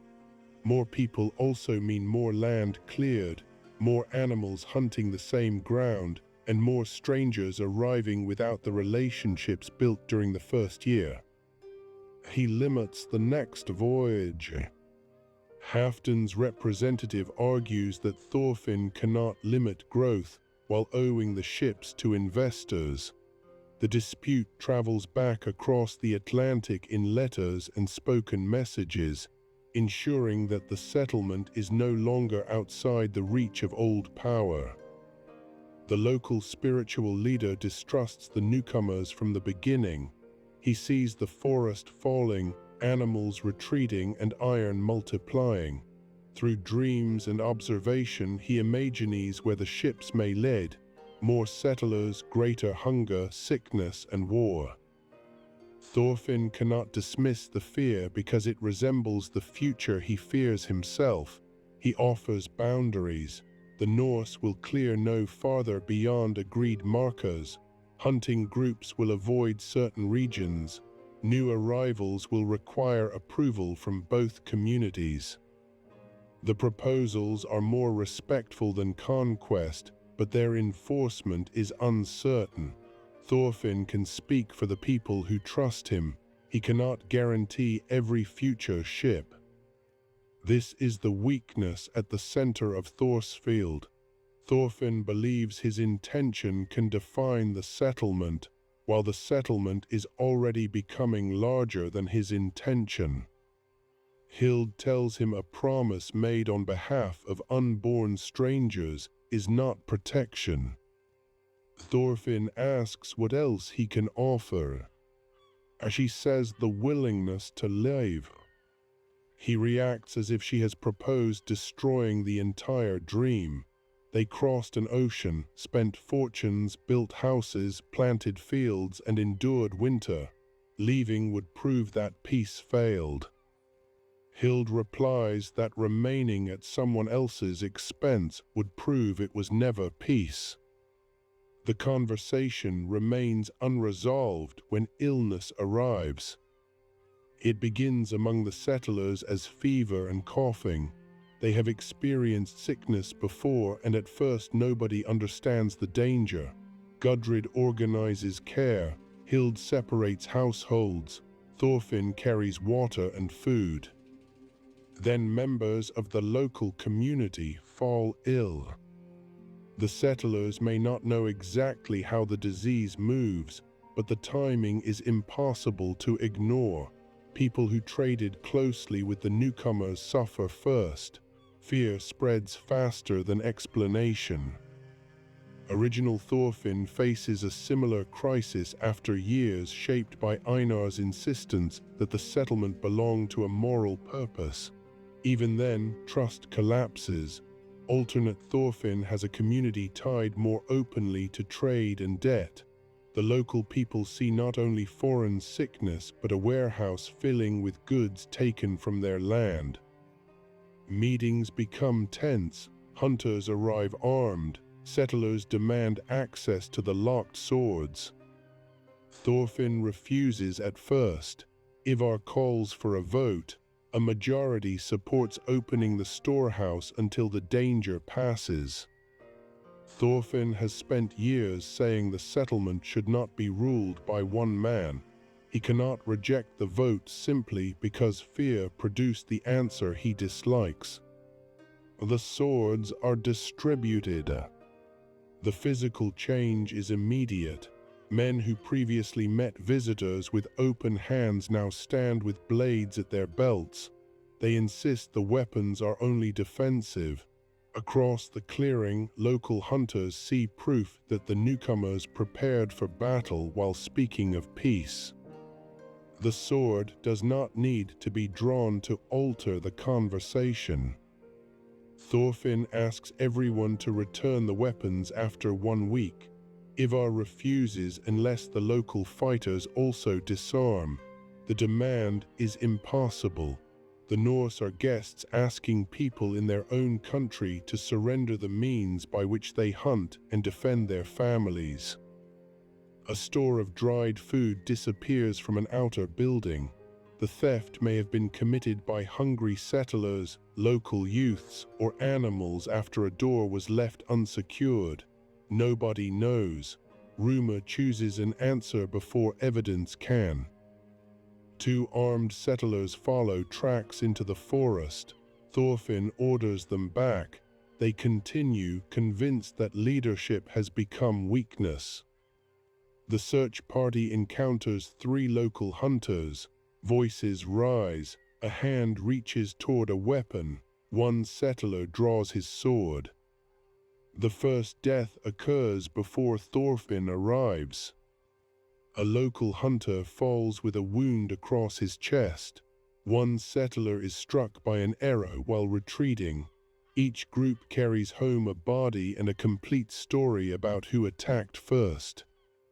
Thorfinn stands between the settlements during the longest night of his life. He knows how this develops. Guards become patrols, patrols become raids. Every death produces a relative who can name the person responsible. He offers the local leaders the man who used the sword, but the settlers refuse to surrender him. They argue that he acted in defense. Halfdan's representative warns that allowing foreigners to judge a Norse settler will destroy order. Thorfinn asks what order remains if a killing receives no answer. The representative points to the arrow in the dead settler and asks the same question. There is no Askeladd clever enough to talk both sides into forgetting their dead. Even if there were, forgetting would not be justice. Hild again says they must leave. Gudrid agrees. Sigurd looks toward the warehouse and says the goods can be abandoned. His father invested silver, not human lives. It is the clearest break he has made from Halfdan's authority. Many settlers refuse. They believe departure will reward attack and waste years of labor. Some have no land waiting in Iceland. Vinland is not an experiment to them. It is their only home. Thorfinn finally understands what his dream asked from others. He could always imagine leaving because he possessed family and status in Iceland. The poorest settlers crossed the ocean precisely because return offered little. Original Einar would have recognized this immediately. He knew that a refuge cannot be temporary for the people who need it most. Without him, Thorfinn discovers the truth only when evacuation has become the least terrible option. He proposes dividing the settlement. Those who wish to leave will prepare the ships. Those who remain must do so without claiming protection from the departing group. He will stay until the final ship leaves and negotiate for time. The compromise satisfies nobody. It is also the only decision that does not require force against his own settlers. The local leaders agree to a short truce if all expansion stops, and the armed man responsible for the first death is kept away from their territory. Thorfinn accepts. Some local fighters reject the agreement, just as some Norse settlers reject evacuation. Leadership on both sides is losing control. Gangs begin acting ahead of orders, traps are placed, animals disappear, arrows are fired at night, a Norse storage shed burns. Thorfinn moves through each incident without killing. He catches attackers and releases them. He disarms settlers and locks weapons again. Every success delays war by a day while making both sides believe he is secretly helping the other. Hild protects him from threats he never sees. Her judgment has changed slowly into partnership, though she has never declared forgiveness. She understands now that Thorfinn's vow is not performance. It costs him authority, safety, and the admiration he once received from warriors. During an attack near the ships, Ivar draws against a young local fighter. Thorfinn reaches them and catches the sword with his bare hand around the flat, turning it aside before the strike lands. The fighter raises a spear toward Thorfinn's back. Hild fires. Her bolt strikes the spear shaft and breaks its line. For a moment, the three remain frozen around the weapons. Thorfinn tells both men to go home. Ivar asks where home is now. The question contains the entire failure. Evacuation begins under rain. Families load tools, food, and what possessions the ships can carry. Halfdan's warehouse is open to everyone because no accounting system matters if supplies are left to rot. The gesture creates the equality Thorfinn wanted only at the moment the settlement ends. Several families choose to remain.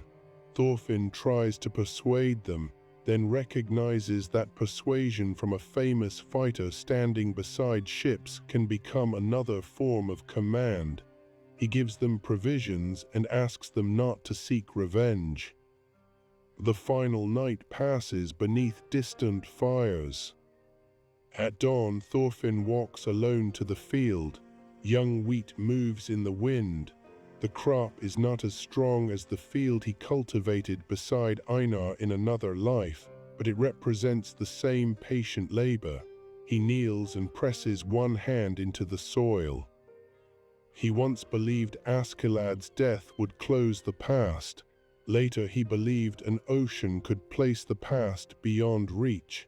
Now he understands that neither killing nor distance can create peace by removal alone. Peace has to be built among people who remember different injuries. It has to survive fear, ownership, hunger, and the arrival of strangers who never made the original promise. Thorfinn learned this too late to save Thorsfield. The ships leave Vinland. The departure is not a clean ending.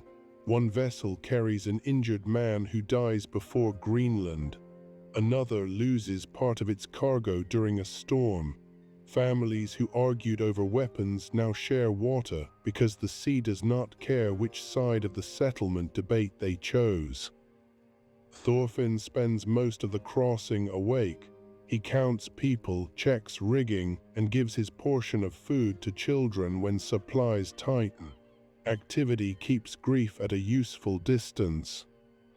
Gudrid eventually forces him to rest. She tells him that destroying himself will not restore the settlement. Thorfinn says the settlement was built from his promise, and therefore its failure belongs to him. Gudrid answers that this is another form of pride. Thorfinn did not plant every seed, make every agreement, spread the illness, draw every sword, or choose every fear. If he claims every failure, he also erases everyone else's responsibility. It is a lesson Askeladd would never have taught. Askeladd understood collective weakness but carried plans alone. Canute learned to place the weight of a kingdom upon himself. Thorfinn has inherited the same instinct while believing he is different from them. Leadership is not the power to make every choice. It is the responsibility to create conditions in which other people can choose well. Thorfinn depended too heavily on Thorfinn's personal virtue. When fear exceeded his ability to stand everywhere at once, the community had no deeper structure to hold it together. Hild sits nearby, repairing part of her crossbow. She says the settlement did not prove peace impossible. It proved that good intentions are not a government. Thorfinn almost smiles. Years earlier, Hild would have used failure as evidence that his life should end. Now she treats it as information for whatever comes next. He asks whether she forgives him. Hild says forgiveness is not a door that opens once. Some days she can see the man he has become. Other days she remembers her father and sees only the boy who arrived with Askeladd. Both are true. Thorfinn accepts the answer. In the original story, Hild's forgiveness arrives as a profound recognition after years of observing his commitment. Here, the relationship remains more uncertain because Thorfinn's path began with the successful killing of Askeladd and never passed through the same years of servitude. Hild can trust his restraint without pretending the debt has vanished. The ships reach Greenland, where the expedition must decide what to do with the families who do not want to return to Iceland. Some remain with relatives, others arrange passage onward. The goods salvaged from the warehouse are divided according to need rather than Halfdan's records. Sigurd writes to his father explaining that the investment is lost. He signs the message without asking Thorfinn's permission. The debt belonged to an agreement made when Gudrid sought freedom. Sigurd now considers that agreement fulfilled by the risks everyone shared. Halfdan will not accept the reasoning easily, but the ocean has placed distance between claim and enforcement.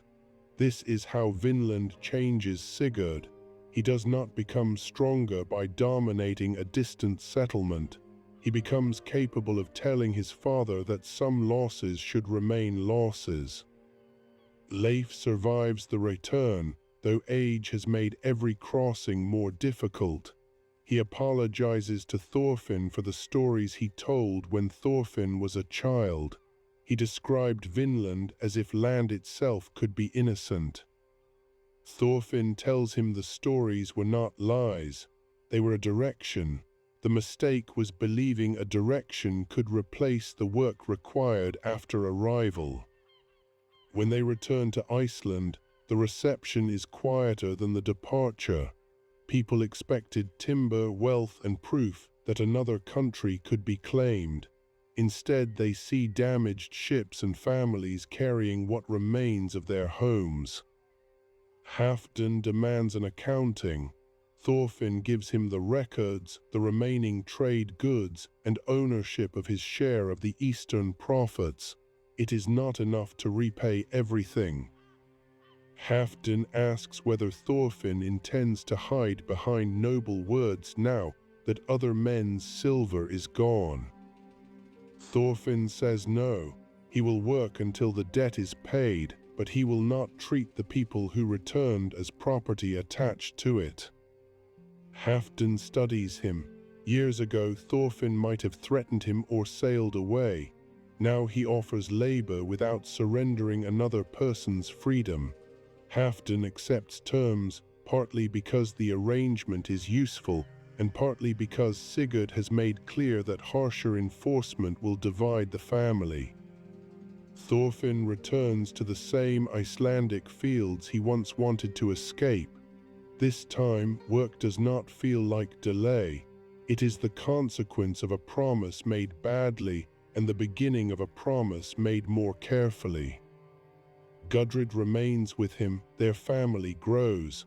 Karli remembers Vinland through fragments, tall grass, unfamiliar words, fear near the ships, and wheat moving beneath rain. To him, it is not a lost paradise. It is the first home he can remember leaving. Some returning settlers resent Thorfinn. They blame the weapon restrictions, the retreat, or the failure to demand military help. Others believe he saved them from a war they could never win. The argument survives longer than the settlement. Thorfinn does not try to control the story. This is another difference from Askeladd, who understood that survival often depended on controlling what people believed. Thorfinn allows himself to become coward, idealist, failed leader, or savior according to the speaker. None of those names changes the work in front of him. News eventually reaches Iceland about the families who remained in Vinland. The reports are uncertain. One ship says they survived another winter and resumed limited trade. Another claims the settlement was attacked and abandoned.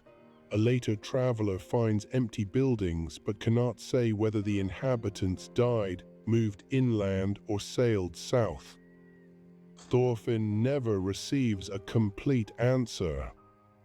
This uncertainty may be more historically plausible than a dramatic final destruction. Small settlements disappear from records for ordinary reasons: hunger, migration, illness, intermarriage, conflict, or the simple failure of anyone to return with a written account. Thorfinn considers sailing west again. Each time, Gudrid asks what would be different. For years, he cannot provide an answer beyond better supplies and clearer rules. Eventually, he understands that a second voyage would require an invitation and relationship that cannot be guaranteed across years of silence. He chooses not to return. That decision is painful because it denies him the heroic correction stories usually promise. He cannot go back, apply the lesson, and prove he was right. He must live with a failed attempt that remains failed. Far away, Canute continues ruling. His kingdom becomes more stable. He marries Emma, works with English institutions, supports the church, rewards loyal nobles, and expands influence across the North Sea. The Prince Askeladd once chose grows into a king capable of governing without him. Yet the absence of Askeladd remains visible in Canute's private habits. He trusts systems more than people. Important followers are balanced against one another. No advisor receives enough control to repeat Askeladd's position.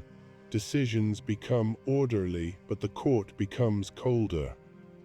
Thorkel eventually falls out with Canute and is driven from England before being reconciled in Denmark.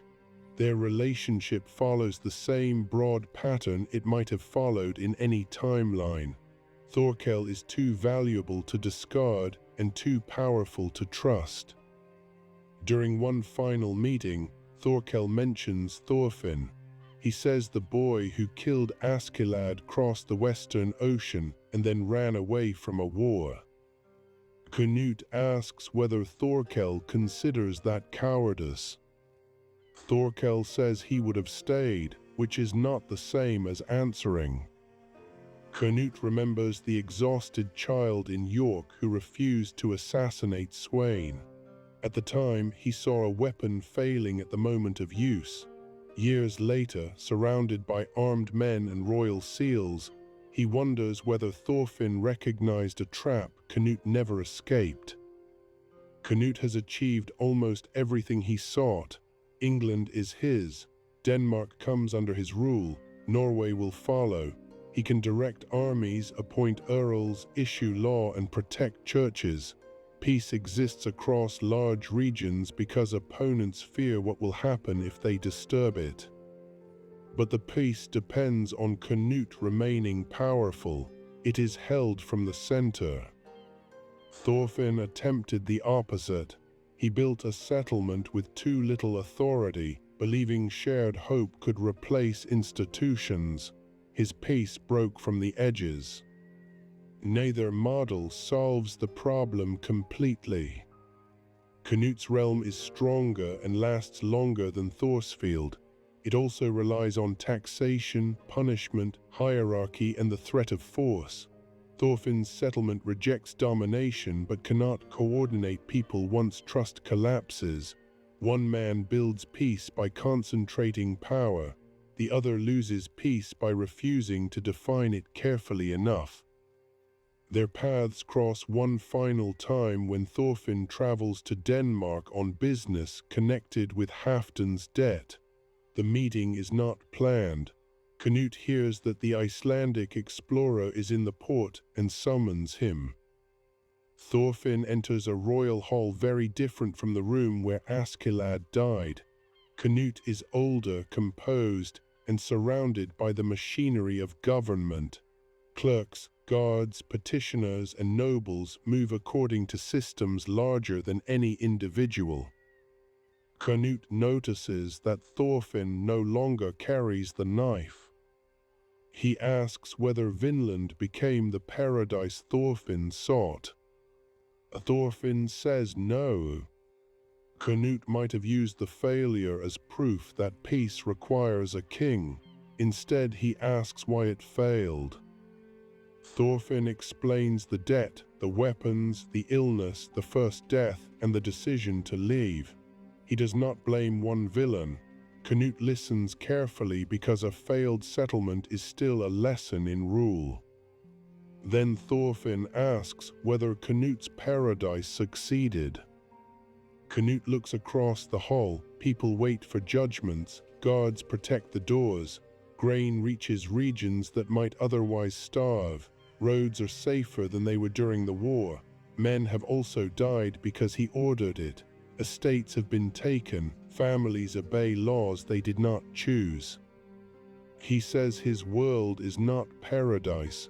It is the part he can prevent from falling apart. Thorfinn understands the exhaustion in the answer. Canute understands the failure in Thorfinn's. They speak about Askeladd only once. Canute says that if Askeladd had lived one more day, he would have killed Sweyn, placed the blame upon himself, and made Canute king through a single act. Thorfinn asks how Canute can know. Canute says he has spent years reconstructing the plan. Askeladd's final warning, his position before the council, and his absolute refusal to sacrifice Wales point toward only one solution. He intended to become the villain so Canute could appear as the prince who stopped him. Thorfinn realizes that his knife did more than kill Askeladd. It took away the death Askeladd had chosen for himself. For an instant, the old guilt returns. Then Canute tells him that Sweyn died anyway. Wales survived. Canute became king. History did not require Askeladd's performance as completely as Askeladd believed. This may be the closest thing to mercy Canute can offer. Thorfinn asks whether Canute ever wished Askeladd had lived. Canute says often. He also knows that a king who depended forever on Askeladd would never have become a king in his own right. The answer mirrors Thorfinn's life. Askeladd's death destroyed his purpose, but living forever for the next duel would have prevented any other purpose from forming. The tragedy was not simply that Askeladd died, it was that Thorfinn had built a self which required Askeladd to remain alive. When the meeting ends, Canute offers to erase the remainder of Halfdan's claim through royal payment. Thorfinn refuses. He says the debt represents a choice he made freely, and he will finish it through work. Canute asks whether refusing a king's gift is another kind of pride. Thorfinn says probably.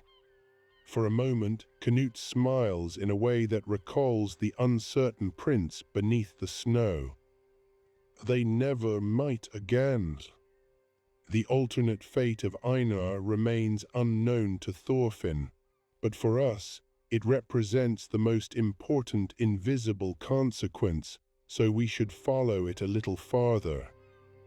After Canute seizes Ketil's farm, the estate comes under royal administration. Peter uses his knowledge to protect as many workers as possible.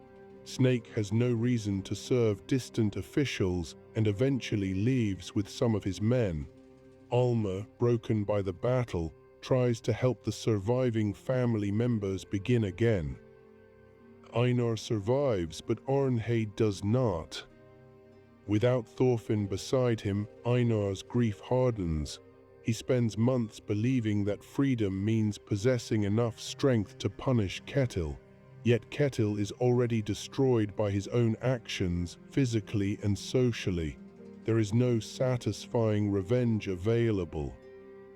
Einar is eventually transferred from enslaved status into a form of dependent farm labor as the new administration reorganizes the estate. The exact legal path matters less than the emotional truth. He gains more freedom without receiving justice. He saves seed from a field he helped clear and later rents a small plot. He names no village after Arnheid. He possesses no ship and hears Vinland only as a sailor's rumor. His resistance takes the form of feeding people, sheltering runaways when he can, and refusing to strike those who work beneath him. This Einar never changes the course of kings. He never stands beside Thorfinn before Canute. He never crosses the Atlantic. He becomes one of the countless good people history forgets because their victories are measured in winters survived rather than countries founded. There is, of course, a harsher version of the alternate timeline. It begins if Canute refuses to recognize the duel. Askeladd is not merely a private warrior by the time he dies. He is one of the men supporting a prince in the middle of a succession crisis. Killing him removes military knowledge, political contacts, and authority. A ruler could easily decide that the needs of the faction matter more than the rules of a personal duel. Canute might order Thorfinn seized immediately. If Thorfinn resists, the gods attack. Thorkel may defend the result of the duel, but even he cannot protect Thorfinn without openly challenging the prince he chose to follow. A fight inside Canute's group could destroy the faction before it reaches Sweyn. If captured, Thorfinn might be executed as a murderer or sold into slavery. That outcome would push him toward a farm after all, but under very different circumstances. In the original timeline, he attacks Canute because Askeladd's death has stolen his purpose. Here, he would be punished for completing a duel Canute allowed. The injustice might preserve Thorfinn's anger. Instead of reaching Ketil's farm empty, he would arrive convinced that Canute betrayed him. Einar could still become his friend, but the new target would be a king. Thorfinn's nightmares would contain Askeladd while his waking life moved toward revenge against Canute. This version makes redemption slower and the farm more dangerous. Canute's eventual arrival would not bring a conversation between two men who changed. It would bring Thorfinn face to face with the ruler who sold him. Einar would have to prevent an assassination, and Thorfinn might abandon his vow before it fully formed. Why then is release more likely in our main timeline? Because Thorkel witnesses the duel, and because Canute needs him. Thorkel's moral code is violent but consistent. He values a properly fought victory. If Canute executes the winner after permitting the contest, Thorkel learns that the prince's word means nothing whenever politics becomes inconvenient. Canute cannot afford that lesson to spread. His followers are held together by new loyalty, not long-established law. Recognizing Thorfinn's victory costs him Askeladd, who is already dead. Rejecting it risks losing Thorkel and every warrior who expects a leader to honor what he witnesses. Canute would therefore be more likely to contain Thorfinn through obligation than chains. Telling him about Wales is politically smarter than threatening him. It turns private vengeance into public guilt and encourages the boy to remain voluntarily. The main timeline also assumes that Askeladd lives long enough to warn Canute. A strike in a duel rarely obeys narrative timing. If the knife kills him instantly, the prince enters Sweyn's council with even less information. He may not understand why Wales matters until the king names it. His outward reaction could reveal opposition. Sweyn might then separate Canute from Thorkel, hold the prince under guard, and send another commander west. Canute's rebellion could end before his father's natural death. When Sweyn dies, Harold's supporters might control the succession, while Ethelred returns to England without facing an immediate challenge from Canute. Canute could still escape later, gather ships, and follow something like his historical invasion, but the road would be narrower. Askeladd's few final words are therefore not a convenient farewell. They are one of the smallest changes needed for Canute to recognize the trap in time. There is another uncertainty in Sweyn's death. We know the historical king died suddenly in 1014, but Vinland Saga is not obligated to make its fictionalized Sweyn die on exactly the same day if Askeladd does not kill him. Our alternate timeline allows history to reassert itself, because Sweyn's death was not caused by Thorfinn, Canute, or Askeladd in the real record. If Sweyn instead survives for years, the outcome becomes far worse for Canute and Wales. Canute's delaying campaign is exposed. The prince must rebel with an uncertain army or submit and watch the Welsh coast attacked. Thorkel would welcome open war, but many Danish commanders would remain loyal to the established king. Canute might die before becoming king. Harold could inherit Denmark and England. Without Canute's later rule, Ketil's farm would not be seized through the same royal plan, meaning Einar and Arnheid's tragedy might unfold under Ketil without the invasion that eventually breaks the estate. England's political future would move in another direction entirely. This produces a paradox. The more closely we connect Vinland Saga to real history, the less Askeladd's death determines the fate of kingdoms. Sweyn dies anyway, and Canute's larger invasion still has historical momentum. The more we treat the series as a sealed fictional world, the more Askeladd's sacrifice becomes the irreplaceable event that creates the king. Our version stays between those extremes. Characters act according to the story, while major events not caused by them retain their historical pressure. That gives Askeladd enormous importance without pretending one man alone created Canute's empire. The survivors of Askeladd's band also carry different memories. Most of the company was destroyed during the mutiny and Thorkel's pursuit. Bjorn died before the final duel. Atli survives with the money Askeladd gave him and a warning to abandon the warrior life. Thorgrim's mind has broken under terror and defeat. When news arrives that Thorfinn killed their commander, the remaining men interpret it according to what they need. Some call it justice for Thors. Others say Askeladd grew weak after Bjorn died. A few insist he allowed the boy to win. That last rumor follows Thorfinn for years. It infuriates him at first. He stayed calm, found the opening, and earned the victory. Suggesting Askeladd allowed the strike seems to steal the one achievement that was supposed to belong entirely to him. Later, the rumor becomes almost comforting. Whether Askeladd could have avoided the knife no longer matters. Victory and permission led to the same empty mourning. The duel's meaning was never hidden in the exact angle of the blade. Atli eventually returns to ordinary life if Askeladd's advice reaches him strongly enough. He may become a farmer, trader, or god. He remembers Thorfinn as the furious child who somehow became the last man to defeat their commander. The story grows around evening fires until the duel sounds cleaner and nobler than it was. This is how a private wound becomes legend. Listeners hear about skill, not the years of obsession. Young fighters imagine that killing a famous man creates a famous life. Thorfinn cannot control what his victory teaches strangers. That is another price he never anticipated.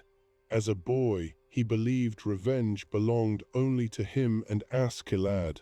Once achieved publicly, it becomes an example other people can admire. In later years, a young warrior arrives in Iceland hoping to challenge the man who killed Askeladd. Thorfinn refuses. The visitor calls him a coward and insults Thorfind's failure. Villagers gather, expecting the legendary fighter to respond. Thorfinn offers food and a place to sleep. The young man attacks anyway. Thorfinn disarms him without injury and returns the weapon handle first. He says that if the visitor wants Askeladd's killer, that person existed for only one moment in York and has been disappearing ever since. The visitor leaves disappointed. The villagers are confused. Carly remembers. This may be Thorfinn's most lasting success.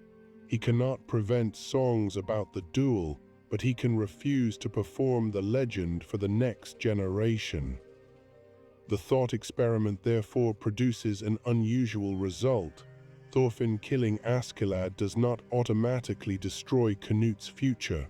Sweyn's death and the wider political conditions still allow Canute to conquer England. It does not condemn Wales, because Sweyn dies before the delayed campaign can become full invasion. It does not prevent Thorfinn from eventually rejecting violence. Instead, it changes the path by removing relationships. Thorfinn never becomes a slave, so he never meets Einar.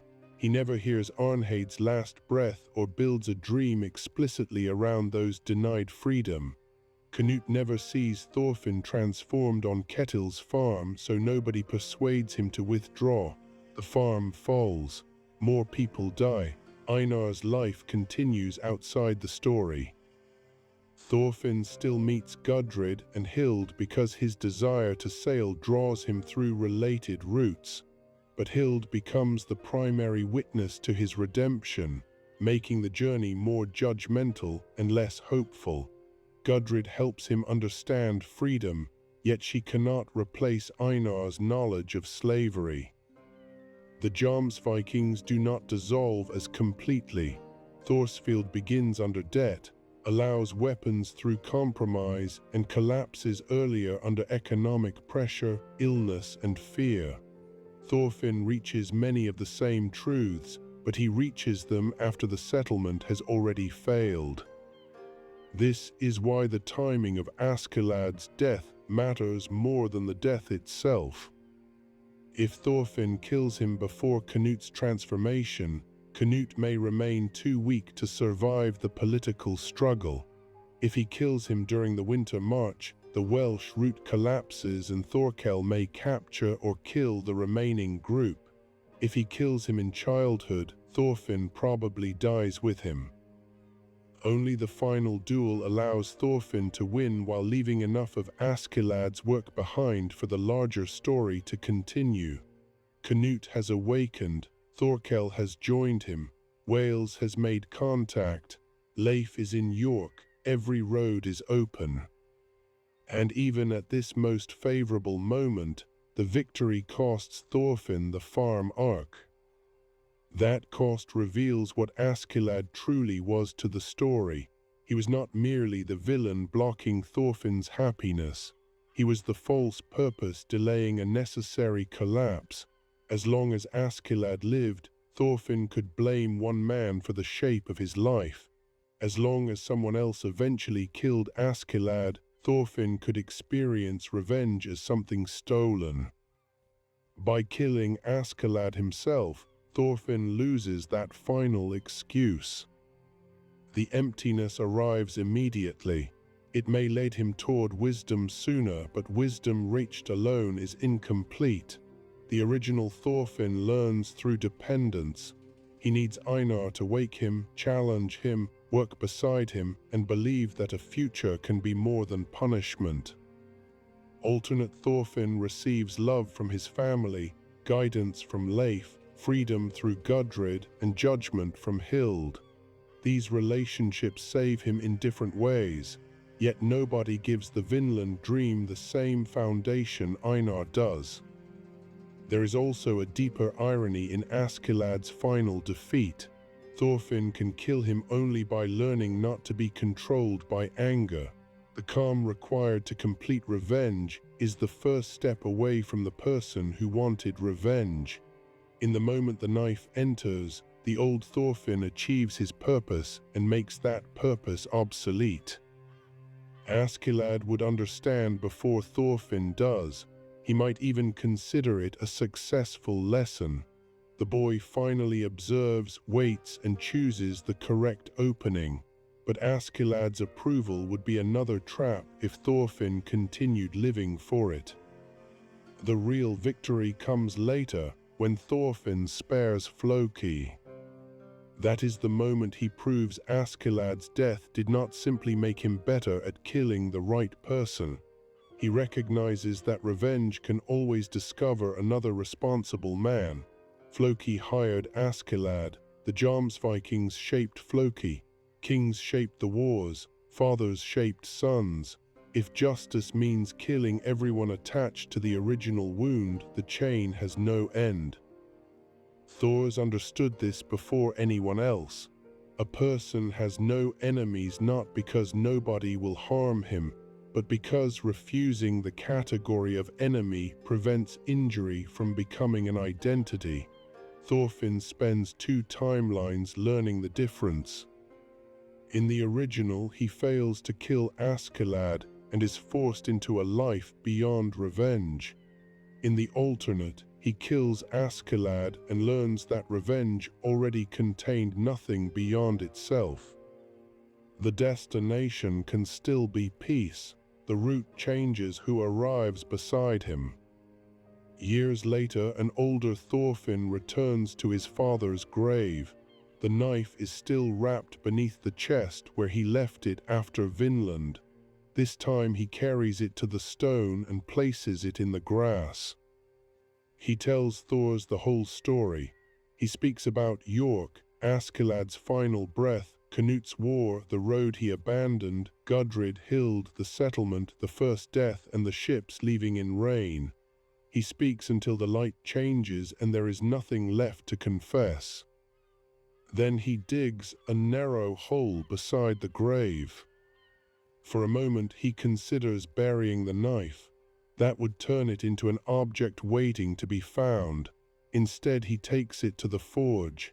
The iron is heated until the shape that ruled his childhood begins to soften. A smith helps draw it out and reshape it into a small tool for working wood. The transformation is not magical. Iron does not remember whether it entered a body. A tool can become a weapon again in any hand. The meaning exists only in what people choose to do with it. Thorfinn uses the tool to carve a small boat for Karli. The child pushes it across a pool near the shore and asks whether it can sail all the way to Vinland. Thorfinn says not this one. Karli asks whether a larger ship could. Thorfinn looks west. The answer is still yes. The route has not vanished because one settlement failed. Other people may cross in another generation, carrying better promises or repeating the same mistakes.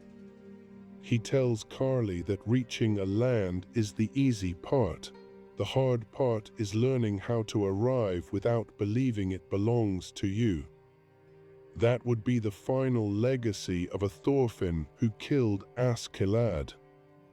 He would gain revenge, return home earlier, avoid slavery, and spare himself years of forced labor. From the outside, it would look like a better life. His mother would recover her son sooner. Canute would still rise. Wales would survive. Askeladd's killer would receive the victory he demanded.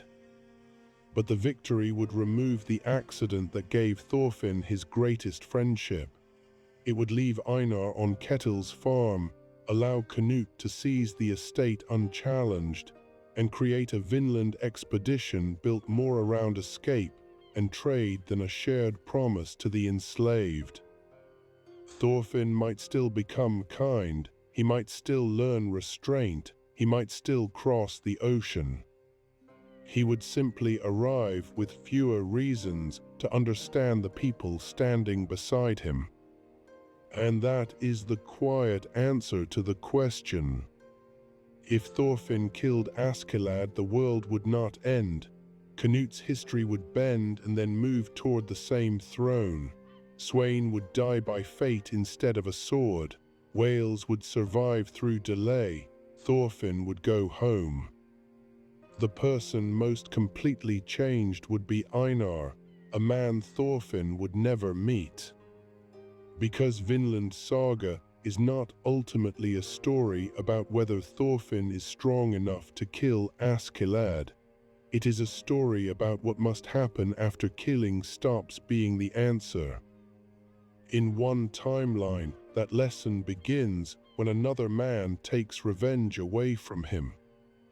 In this one, it begins when Thorfinn finally wins and discovers that winning was the emptiest moment of his life.